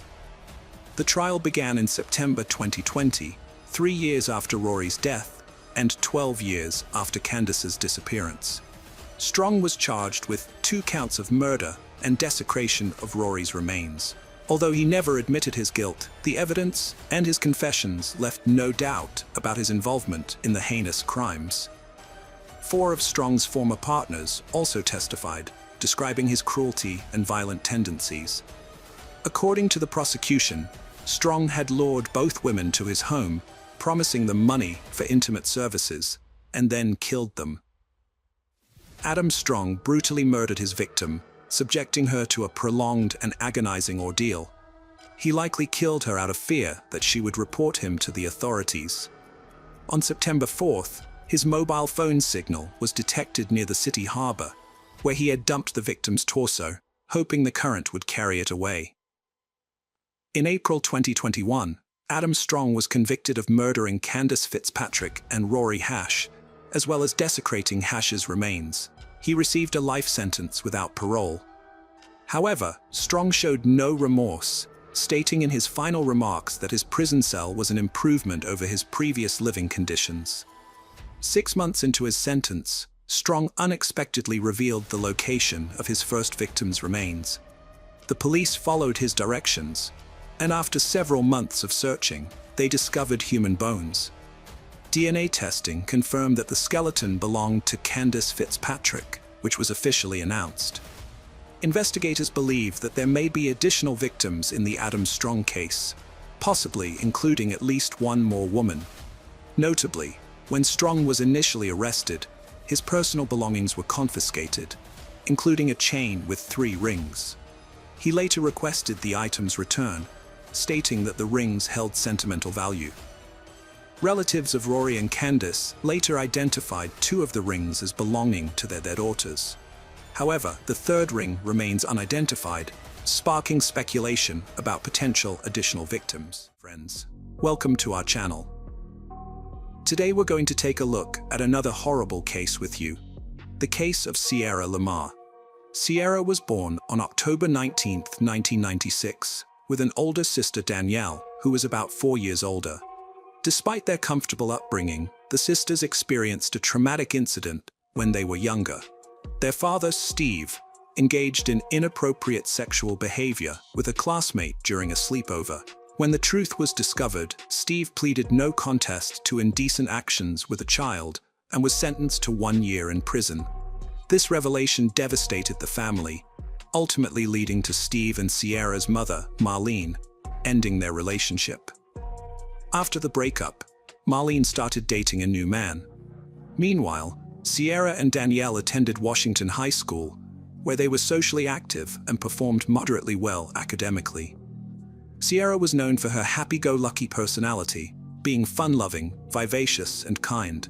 She enjoyed participating in dance competitions and cheering. Marlene moved from Fremont to Morgan Hill, a city 40 miles southwest, with Sierra and Rick Gardner, her boyfriend, in October 2011. They rented a rural ranch-style home on Pito Hispanic Court, surrounded by agricultural land. Rick worked in construction, but money was still tight despite his business improving. Sierra was unhappy about leaving her friends and hobbies behind, starting anew in a place where she knew no one. At Washington High, she was well-liked, but at SA High School, she didn't receive the same warm welcome. However, with time, Sierra settled in, made friends, earned her peers' respect, and even rejoined the cheerleading squad. By March 2012, Sierra had adapted to her new surroundings. On March 11th, she called her Fremont-based parents to give them an update. The conversation was largely positive. She was excited about an upcoming school assignment, wanted to dye her hair on her next Fremont visit, and discussed her homework with her sister. Sierra was doing well academically and ended her chat with Danielle and Steve on Thursday evening, promising to talk to them again soon, unaware that it would be their last conversation. The next morning, February 16, 2012, began like any other in Morgan Hill. Sierra's family got ready for the day around 6 a.m. Her parents, Rick and Marlene, left for work, and Sierra prepared for school. Before leaving the house, she tweeted a friend at 6:29 a.m. Sierra lived far from her school, SA High School, and had to cross a deserted road between Palm and Dury Avenues to catch the bus. As she walked, she texted a friend at 7:11 a.m. to arrange a meetup before classes started. However, when the bus arrived at 7:15 a.m., Sierra was missing. Sierra's friend didn't show up to meet her, so Sierra skipped class, and possibly even skipped school altogether. Her friends found this weird, but they didn't think it was important enough to tell the school. The day went on as usual. When the school day ended, Marlene, Sierra's mom, contacted Sierra as usual to check in on her. However, Sierra's phone went straight to voicemail, which was unusual. Marlene didn't panic yet, but when she got home and saw that Sierra's room was still empty, she knew something was off. Marlene contacted Steve, Sierra's dad, to see if Sierra was planning to visit him in Fremont, which would have been inconvenient but not alarming. Unfortunately, that wasn't the case. When Sierra's friends, including Danielle, didn't hear from her, they all left the same worried messages. Marlene finally called SA High School and discovered that Sierra had missed all her classes. Marlene was frantic, recalling their goodbyes that morning. She said that Sierra had spoken to her, said goodbye, and given her a hug. Everything had seemed fine, and she had told her she loved her. She couldn't believe that she wouldn't contact her friends to let them know she was okay and put them through all that suffering. Officers were immediately sent to Pito Hispanic Court after the authorities were notified, but since Sierra could have disappeared at any moment, there was no specific location for investigators to start their search. They began by questioning those closest to Sierra, including her friends, who were all truthful about the difficult situation Sierra and her family were facing. Although Sierra was typically happy, her mother's recent divorce had forced her to leave her family and old friends behind just a few months prior.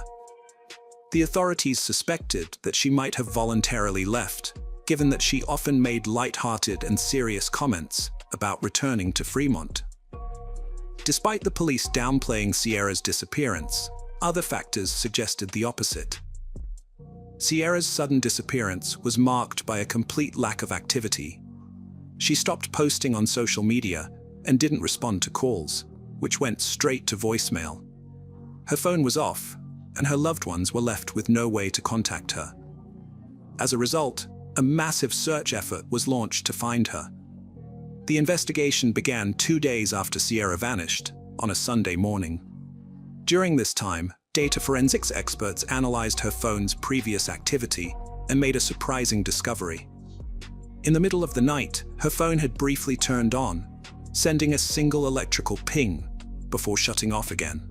The phone's coordinates at the time were traced back to a field near Sierra's house at dawn, providing a crucial lead in the case. A search team carefully searched the area where Sierra's phone had last been located and quickly found it near the road. The phone, a Samsung Galaxy, was badly damaged and had clearly been thrown from a vehicle. Investigators determined that Sierra hadn't turned on her phone that evening, but rather the rain had temporarily charged the phone, causing it to send a false signal. A crucial piece of evidence was discovered by sheer luck. The outcome of the investigation hinges on the authorities finding the girl's phone, which was made possible by a raindrop causing a short circuit. Given the circumstances, the detectives were particularly disturbed by the fact that her phone seemed to have been thrown from a moving vehicle, with no signs of footprints, tire tracks, or any other visible evidence. The next day, a search team made a chilling discovery 2 kilometers from Sierra's house. They found her backpack discarded outside a barn, containing her schoolwork, inhaler, and money, items she would have needed for school. It appeared she was forced to abandon her essential belongings. Furthermore, a complete set of clothing, possibly what she was wearing the morning she disappeared, was found in her luggage. This included her pullover pants, socks, shoes, and undergarments. The outfit was sent for DNA testing, which yielded promising results. The DNA analysis revealed the presence of male DNA on her pants, indicating that she was likely assaulted. Following Sierra's disappearance, the search efforts significantly intensified, with a surge in local and international sympathy after her phone and clothing were found. The authorities received over 1,000 new leads and invested more than 7,000 hours into the investigation. A massive search operation was launched, involving over 800 individuals divided into multiple teams. The teams meticulously searched every lake, reservoir, and field in the area, and also combed through abandoned buildings. Sierra's name became a household name, with posters plastered all over the community. Her parents even offered a $10,000 reward for any credible information leading to her discovery. Despite the exhaustive efforts, however, only a golf ball and a flip-flop were found. 12 days after Sierra's disappearance, investigators made a breakthrough in the case. A DNA sample found on her pants was matched to a local man, Antolin Garcia Torres, who lived in the Morgan Hill area. This discovery came after authorities compared the DNA to that of all 57 registered sex offenders living in the same zip code. It's worth noting that Sierra's father, a registered offender himself, voluntarily came forward and shared his prior criminal history with the police shortly after his daughter went missing. He was quickly cleared as a suspect, allowing investigators to focus on other leads. Antolin Garcia Torres, a 21-year-old man, became a person of interest due to the DNA match. At the time, he lived with his mother, pregnant wife, and young daughter at the Maple Leaf RV Park, approximately 7 miles from Sierra's home. Antolin's past is concerning, marked by a difficult upbringing with abuse and neglect. His father was abusive and even threatened to kill Antolin and his mother before being imprisoned for molesting a family member. Unfortunately, Antolin seemed to have inherited his father's harmful behavior. In 2009, he was accused of having sex with a minor, but the charges were dropped. However, his DNA was collected during the investigation. The following year, he was detained for interfering with police operations. The suspicious relationship between Sierra and Antolin raised concerns, leading detectives to keep a close eye on him. Since Antolin was the most likely person to know Sierra's whereabouts, the police took steps to monitor his movements and communication.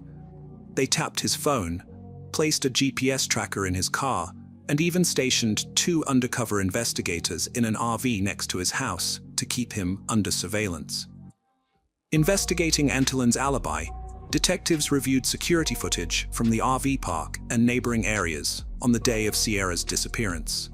The footage revealed that Antolin had left the campground in his red Volkswagen Jetta at 7 a.m., which corresponded with the time frame of Sierra's kidnapping, given the short 7-mile distance between his home and Sierra's. Although Antolin claimed to have gone to work, Safeway's records showed he never arrived on March 16th. Further inquiry by his management uncovered disturbing information. 3 attempted kidnappings had occurred in the same Safeway parking lot just 3 years prior, although the perpetrators were never caught. The only evidence from these incidents was a dropped taser with a partial fingerprint on one of its batteries. However, a complete match would require a direct one-to-one comparison.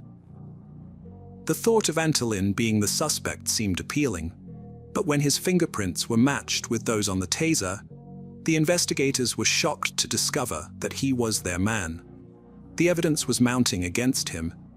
His DNA was found on Sierra's pants, and he had a history of involvement in kidnappings. This was enough to detain him and seize his car for further DNA testing.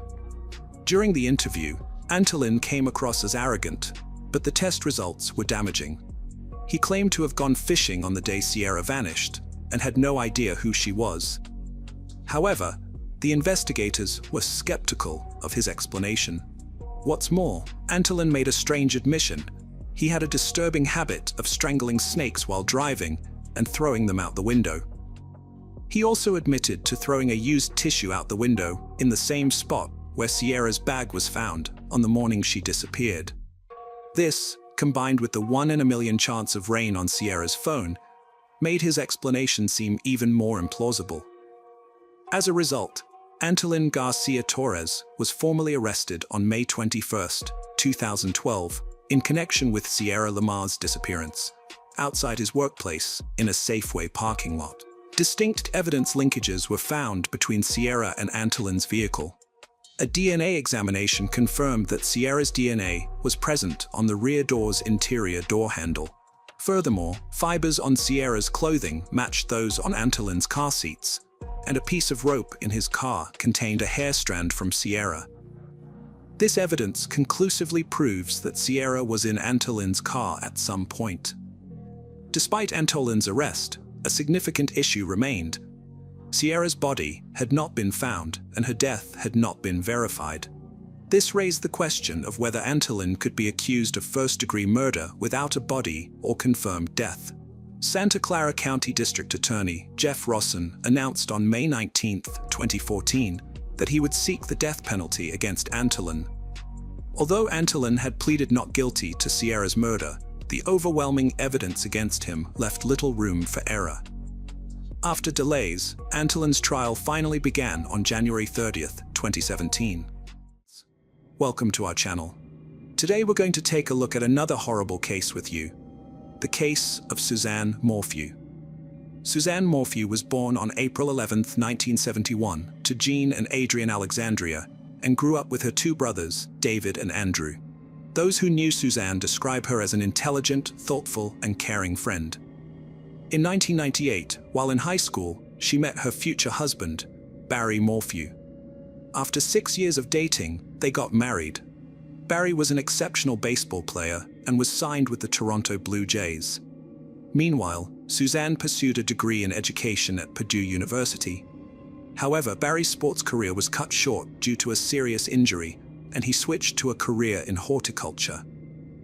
Suzanne had been teaching for 4 years when Barry started his landscape company, which gradually gained momentum.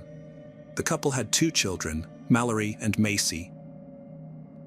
They lived a picture-perfect life in Indiana until Suzanne was diagnosed with Hodgkin's lymphoma.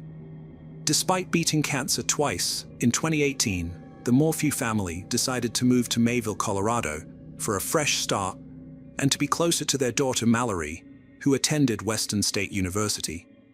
They settled into a stunning 7-acre property where Barry could hunt and continue his work as a contractor. He also became a volunteer firefighter. Suzanne retired from teaching and dedicated more time to her church and her new hobby, sports mountain biking. The Morphew family seemed perfect from the outside, but they had their secrets. It wasn't until May 10, 2020, that their problems came to light. That Mother's Day started off like any other at the Morphew residence. Barry and their daughters left the house, leaving Suzanne alone. Barry claimed he had a landscaping appointment in Broomfield, 3 hours away from Mayville by car. Meanwhile, the girls went on a camping trip. Barry and the girls planned to return home that evening to celebrate Mother's Day with Suzanne. However, when they didn't hear back from her, they started to worry. The girls sent her a message to wish her a happy Mother's Day, but got no response. This was unusual, since Suzanne was very active on social media. They expected her to be on her phone, especially since she was supposed to attend her best friend's daughter's wedding and share some photos. After several hours of no response, Mallory and Macy grew concerned and asked their neighbor, Martin Ritter, and his wife to check on Suzanne. Mrs. Ritter went to the Morphew house between 4 and 4:30 p.m. and found it empty. Barry's wife called him to explain the situation, and he advised her to check if Suzanne's mountain bike was still at the Morphew residence.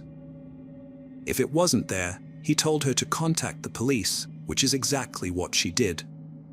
The police arrived at the Morphew residence, and Barry, along with his 2 daughters, returned home, eager to learn about Suzanne's whereabouts and condition. A few hours into the search, the police discovered their first significant lead. 2 deputies found Suzanne's mountain bike near a steep ravine, not far from the Murphys' home. This suggested that Suzanne might have been involved in a crash. However, there were no signs of a struggle on the bike or in the surrounding vegetation, and no skid marks indicating that she had used her brakes. Despite the mountain bike being found at the bottom of a ravine with no damage, and no signs of struggle or disturbance to the surrounding vegetation, detectives suspected foul play. When presented with this evidence, Barry's reaction was unusual, and his subsequent explanation, that a mountain lion must have moved the bike, seemed far-fetched. Many people found Barry's behavior during the investigation into his wife's disappearance to be suspicious. In a private conversation with YouTuber Tyson Draper, Barry elaborated on his mountain lion theory. Notably, he was absent from the search parties organized by Suzanne's brother, Andrew, who was skeptical of Barry's account of the bike ride and suggested that Suzanne might have gone missing on May 9th instead of Mother's Day. As the investigation continued, suspicion shifted to Barry when Suzanne's helmet was discovered 1 mile from their home, precisely in the direction his truck's telemetry showed he had driven that morning. This discovery was particularly incriminating because it was in the opposite direction of the Broomfield construction site, which was his alleged destination that day. During the initial police interview, the suspect claimed he woke up to his alarm clock at 4:30 a.m. and drove directly to the Broomfield construction site. However, the telematic data from his Ford F-350 revealed that he drove 1 mile west before heading to the site. When confronted with this discrepancy, the suspect provided an explanation. He stated that he had gone scouting for elk that morning around 4:30 a.m. and was curious to see which direction they were headed so he could track them down later. He allegedly had a habit of tranquilizing elk and removing their antlers for sale. But when the officers questioned how he could have spotted elk at 4:30 a.m. if he was just waking up, he changed his story. He claimed he didn't set his alarm for 4:30 a.m. and woke up on his own. When questioned about the day of the disappearance, he stated it was one of the best days the couple had had in a while. He said he worked with a co-worker in Salita that morning, returned early, went for a hike with Susan, and then they grilled steak and were intimate together. Barry claimed that he and his wife Suzanne went to bed together, suggesting it might have been the last time they saw each other. However, as we've established, Barry is not a trustworthy witness. When the police investigated, they discovered that Barry had lied about almost everything that occurred that night. The first indication that something was amiss came when investigators reviewed Barry's phone and vehicle data on May 9, 2020. Although Barry and Suzanne did spend the afternoon and evening together, the events didn't match Barry's story. The first significant discrepancy arose between 2:42 and 2:44. Phone records showed Barry making erratic movements around the property. When questioned, Barry claimed he was likely hunting chipmunks with tranquilizers at 2:47 p.m. Then, Barry turned his phone to airplane mode, which remained active until 10:17 p.m. Furthermore, the steak dinner he claimed to have shared with his wife was called into question when investigators found only one dirty dish instead of two. Later that night, more peculiarities emerged on the Morphew property. During their examination of the data, the police found several concerning details that raised suspicions about Barry's activities later that night. At 9:30 p.m., an hour after he claimed to have gone to sleep with his wife, his car was seen reversing backward from the driveway, moving 96 feet. Investigators thought this might be when he loaded her body onto his truck, if he was guilty. The records also showed that between 3:25 and 3:48, the door to his truck opened and closed over 80 times. Although this evidence was circumstantial, it suggested that Barry was not telling the police everything, prompting a closer investigation into the events of May 10th. Further investigation revealed that Barry had no legitimate reason to be in Broomfield that day. His company's contract was not set to start until a week later, so there was no project for him to inspect. Barry claimed that he had only visited the Holiday Inn, the job site, a local store for granola and water, and briefly stopped at McDonald's to clean his windshield. However, surveillance footage obtained by the Colorado Bureau of Investigation contradicted his account. Barry was caught on camera throwing away 5 trash bags near McDonald's and the Holiday Inn. When questioned about it, he gave a suspicious explanation, claiming he was trying to avoid waste disposal fees by cleaning his car himself. However, when officers inspected his car, his story fell apart. A co-worker reported a strong smell of bleach and chlorine in Barry's hotel room a day after Suzanne disappeared. Additionally, investigators found that Barry had changed his clothes multiple times that day. Despite these suspicious actions, the investigators initially found no clear motive for Barry's behavior. But when they dug deeper into their personal lives, they discovered a motive. Barry and Suzanne's daughter revealed that the couple's marriage was not as happy as Barry made it out to be. Text messages on Suzanne's recovered phone and personal belongings proved this. In fact, Suzanne was extremely unhappy in the marriage and talked about how Barry refused to consider divorce. Suzanne kept a list of grievances on her phone, detailing a pattern of physical abuse. She was afraid to be alone in a room with Barry and worried about his drinking. She also suspected him of infidelity and tried to protect her phone from him, fearing he would seize it. On May 20th, when the police searched the Morphew house, they found a pen that Suzanne had bought to catch her husband in the act. Ironically, it recorded her own infidelity, not his. The pen revealed that Suzanne was having an affair with a man named Jeff, a high school acquaintance. The affair allegedly started in 2018 and had lasted for about 1.5 years. Although Jeff seemed like an obvious suspect, the police were able to clear him of any involvement in Suzanne's disappearance. The investigators believed that Barry had discovered Suzanne's infidelity, and that a note she wrote 2 days before she vanished supported this theory. The note indicated that Barry had accused Suzanne of having a boyfriend. The spy pen was crucial evidence, but it was not the only important discovery made during the search of the Morphew house. The police also found a tranquilizer dart cap in the family's dryer, a spent bullet casing in the bedroom, a large crack in the doorframe, and remnants of Suzanne's journal in the fireplace. When combined with telematic data, these findings suggested that Barry might have planned and carried out the murder of his wife, possibly killing her in the afternoon of May 9th, 2020.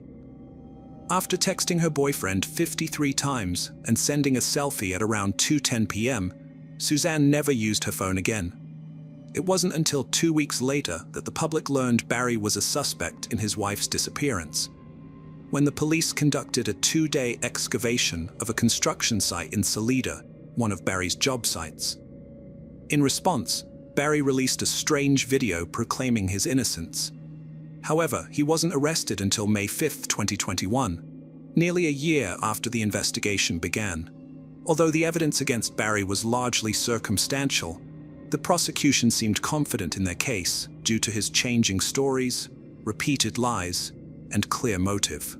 Barry was charged with multiple crimes, including first-degree murder of his wife, tampering with physical evidence, possession of a dangerous weapon, and attempting to influence a public servant. Moreover, he was later charged with filing a fraudulent election ballot in Suzanne's name, claiming he didn't know it was wrong and that it would help Trump's campaign. Barry pleaded guilty to this charge and paid a $600 fine. In August 2021, a preliminary hearing was held to determine whether Barry Morse's case would proceed to trial. During this 4-day hearing, the prosecution presented their evidence and proposed a theory of what might have occurred. According to the prosecution, Barry murdered his wife on May 9, 2020, then dismembered her body in a hotel room. He allegedly disposed of the tools used and buried her body in an unmarked grave. However, the defense strongly challenged the prosecution's account, highlighting several inconsistencies. They pointed out that cadaver dogs were unable to detect any human remains in Barry's car or the hotel room where the alleged dismemberment took place. The defense also suggested that the dart bullet cover might have been planted as evidence. Furthermore, they noted visual discrepancies in the photos of the dryer, with one image showing the cap inside the dryer and another image showing it was not present. The defense argued that Barry couldn't have used his dart gun in the alleged murder because it was broken at the time. However, their strongest evidence was the discovery of partial DNA on Suzanne's car and bike helmet that didn't match Barry. This DNA actually matched evidence from 3 unsolved sexual assault cases in Chicago and Arizona, raising reasonable doubt about Barry's guilt. The discovery was significant, but it was only brought up during the hearing because the CBI investigator who collected the evidence went on military leave before following up on the lead. To make matters worse, the defense was never informed about the foreign DNA matches and only learned about them during the hearing. This meant the prosecution had withheld important evidence that could have helped the defense. Throughout the hearing, the defense argued that the presence of another suspect with a criminal record meant the prosecution didn't have enough evidence to convict Barry of killing his wife. They asked the judge to make a quick decision, but surprisingly, he delayed it, citing the large amount of time and resources invested in the case. On September 7th, the judge ruled that the case against Barry would proceed, setting his bail at $500,000. Barry was released from county jail on September 20th, 2021, just 9 days before the trial was scheduled to start. However, in a surprising turn of events, the prosecution suddenly filed a motion to dismiss all charges against Barry without prejudice, allowing them to potentially reopen the case if new evidence emerges. Given the lack of concrete evidence proving Barry's guilt and the prosecution's misconduct, securing a conviction would have been a difficult task. Moreover, the prosecution had missed several crucial deadlines, resulting in sanctions that prevented 14 key witnesses from testifying at the trial. The news of the dismissal shocked the public, and Barry was pictured leaving the courthouse with a wide smile, accompanied by his 2 daughters. On September 22, 2023, investigators unearthed multiple shallow graves in Moffett, Colorado, during an investigation. Suzanne's remains were identified using her dental records and chemotherapy port. Surprisingly, over 50 miles away from the initial search area, focused on the mountains surrounding Barry's property. The discovery of her body raises questions about Barry's potential involvement in the murder. Although the police are certain Barry's truck was not in Moffett on May 9th and 10th, some suggest he could have had an accomplice in disposing of Suzanne's body, allowing him to travel to Moffett, bury the body, and return.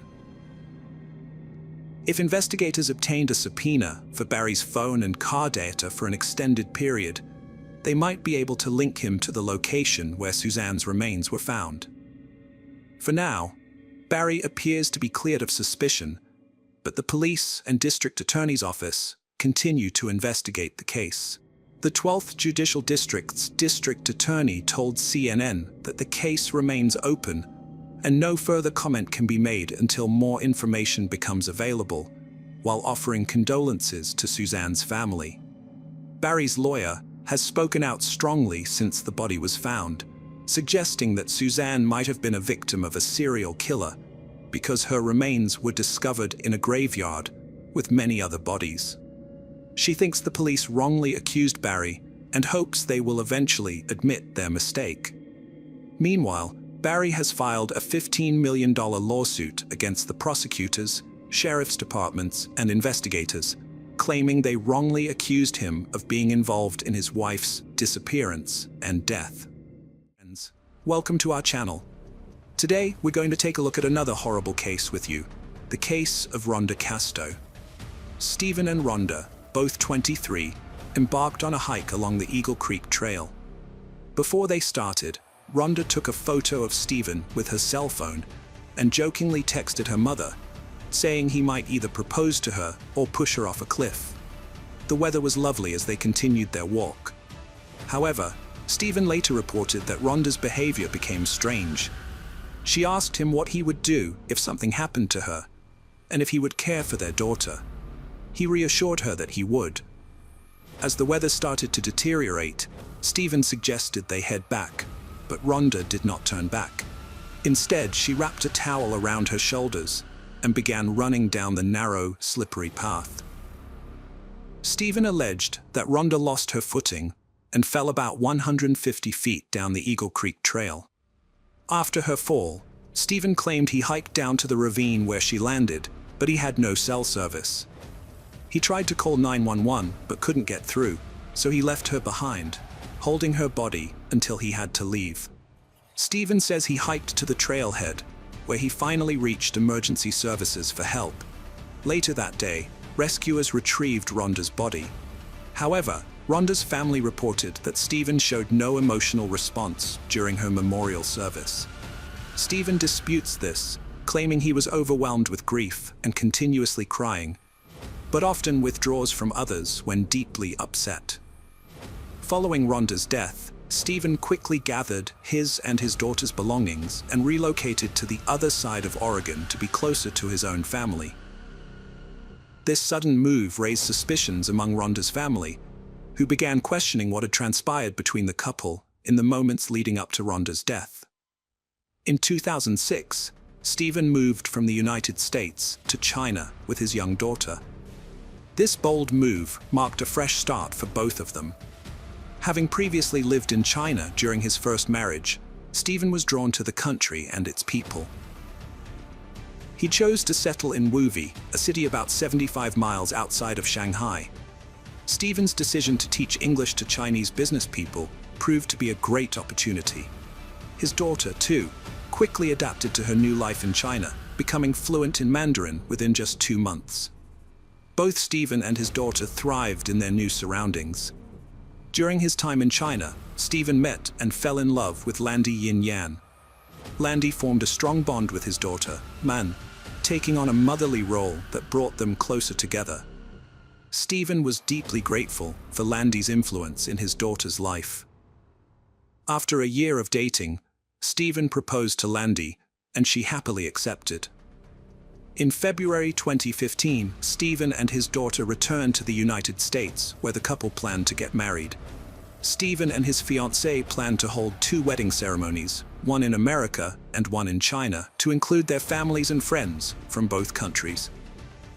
Stephen and his daughter arrived in the United States a day before his fiancée, flying into San Francisco to catch a connecting flight to Oregon.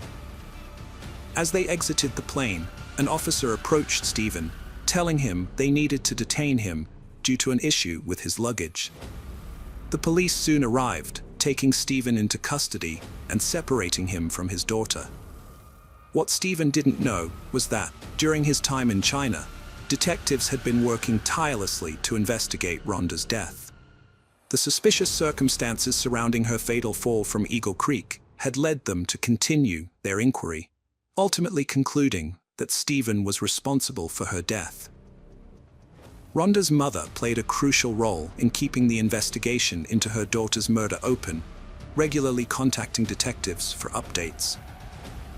Eventually, the police arrested Stephen at an airport for Rhonda's murder and extradited him to Oregon. When questioned, Stephen claimed he thought he was dreaming and hoped to wake up at home in China with his girlfriend Landy. Unfortunately, his nightmare was reality. Initially, Stephen's bail was set at $2 million, and he spent 14 months in jail awaiting trial. However, the judge later reduced his bail to $250,000, which his attorney secured, and Stephen was released with an ankle monitor. Rhonda's family was overjoyed to learn of Stephen's arrest, knowing justice was finally being served. The arrest brought relief and comfort to Rhonda's loved ones, who had been grieving her loss for years. Stephen's attorney then conducted experiments at Eagle Creek Trail, where Rhonda died, to argue in court that her death was an accidental slip rather than a push by Stephen. The Eagle Creek Trail, where Rhonda fell to her death, is one of the most popular hiking spots in the Columbia River Gorge, known for its breathtaking beauty. During Stephen's preliminary hearings, the medical examiner who performed Rhonda's autopsy revealed a crucial piece of evidence. All of Rhonda's injuries were below the waist. This finding was key to Stephen's defense, as it suggested that Rhonda might have taken her own life.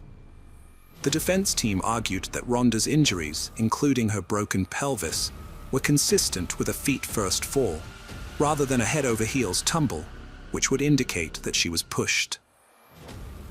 Additionally, they presented notes from Rhonda's therapy sessions, which showed that she was depressed, but never expressed suicidal thoughts. Rhonda had previously stated that her relationship with Stephen was unloving. The defense team used this, along with her history of depression, to suggest that Rhonda might have intentionally taken her own life. By presenting this evidence, they hoped to discredit the prosecution's claim that Stephen had pushed Rhonda, resulting in the injuries that ultimately led to her death. Stephen made a claim that Rhonda had suffered from depression and had attempted suicide multiple times before they met, but Rhonda's family disputed this and accused Stephen of lying. They suggested that Stephen was trying to shift the blame onto Rhonda for her death, to distract from his own role in her murder. Stephen also stated that Rhonda had struggled with drug addiction since she was 12, claiming that she had experimented with various substances. However, the medical examiner's report only found slight traces of marijuana and the prescription medication Rhonda was taking for anxiety and depression, which she had been experiencing due to postpartum depression. During the preliminary hearings for Rhonda's murder, disturbing evidence came to light, implicating Stephen in her death. It was revealed that Stephen had been in a romantic relationship with Rhonda's 16-year-old sister, Melanie, despite being in his 30s. This discovery raised serious concerns, given the significant age gap between Stephen and the underage Melanie. The prosecution argued that Stephen's inappropriate relationship with Melanie, his girlfriend Rhonda's sister, could have been a motive for Rhonda's murder. Rhonda had discovered her husband's infidelity, leading to tension and a possible reason to kill her. After Stephen was arrested for Rhonda's murder, he was also charged with multiple counts of sexual assault and sodomy related to his relationship with Melanie. Before his murder trial, in 2005, Stephen pleaded guilty to 2 counts of sexual abuse, admitting to having sexual intercourse with Melanie twice. However, he later claimed that he was forced into making this admission and that it was false. Stephen said he only pleaded guilty because it would allow him to fight for custody of his daughter, and he was desperate to get her back. In contrast, the state alleged that the relationship between Stephen and Melanie lasted for over 4 years. Stephen eventually admitted to having a sexual relationship with Melanie, Rhonda's teenage sister. Rhonda sent a text message to her teenage sister Melanie, expressing her negative feelings towards Stephen. In the message, Rhonda called Stephen a piece of garbage and accused him of using Melanie to hurt her. This suggests that Rhonda was aware of Stephen's manipulative behavior, which her mother confirmed. According to Rhonda's mother, Rhonda loved Melanie and wanted to repair their relationship, which had likely been damaged by Stephen's actions. Evidence presented in court revealed that Stephen's relationship with Rhonda was not as perfect as he claimed. Additionally, the court learned of Stephen's disturbing past, including a deviant sexual history. Specifically, it was revealed that only 6 months after the death of his daughter Rhonda's mother, Stephen was arrested and charged with 5 counts of sexual abuse for allegedly touching a 13-year-old girl. Stephen denied the allegations against him, but later confessed to sending inappropriate text messages and a photo to the victim, admitting his actions were wrong and pleading guilty to sexual harassment. In court, evidence presented included photos of Rhonda's bruised back, taken by herself. Rhonda's friend testified that she had overheard arguments between Rhonda and Stephen when they were on the phone. Additionally, Stephen's ex-wife testified that he had previously attempted to harm her. Despite denying the allegations, Stephen was not charged in China. Rhonda's family, however, remains convinced that Stephen was responsible for her death, believing he was motivated by a life insurance policy he had taken out on her, which he had recently increased. Her mother shared her concerns, revealing that Stephen had suffered significant financial losses from day trading the previous year and was struggling financially. Additionally, those who knew Rhonda well can confirm that she adored her 9-month-old daughter, and it's unthinkable that she would have ended her own life by jumping from Eagle Creek in May 2017. Rhonda's family was stunned to learn that the state had reached a settlement with the defense, resulting in Stephen pleading guilty to criminally negligent homicide, a lesser charge than murder. Despite believing that Stephen had murdered Rhonda, the state's case was weak due to a lack of physical evidence proving he had pushed her from the Eagle Creek trail.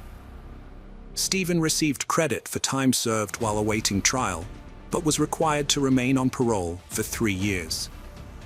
After his release, Rhonda's family and friends felt that justice had not been served, believing Stephen should have faced harsher consequences for his actions. At Stephen's sentencing hearing, Rhonda's sister delivered an emotional impact statement, condemning Stephen for destroying their family and causing immense pain and sorrow. Rhonda's mother also spoke, expressing her bewilderment and frustration, saying that Stephen's actions had shattered their family and left them heartbroken. Stephen said he didn't push Rhonda, but took a deal because he was running out of time to regain custody of his daughter. He claimed he was willing to accept the consequences for his actions to protect his child. However, Rhonda's family and friends didn't believe him. In a 2018 interview, Stephen made a shocking claim about Rhonda's death. He said that when he found her on Eagle Creek Trail, she was still alive. The interviewer asked if Stephen had ended Rhonda's life to spare her further suffering.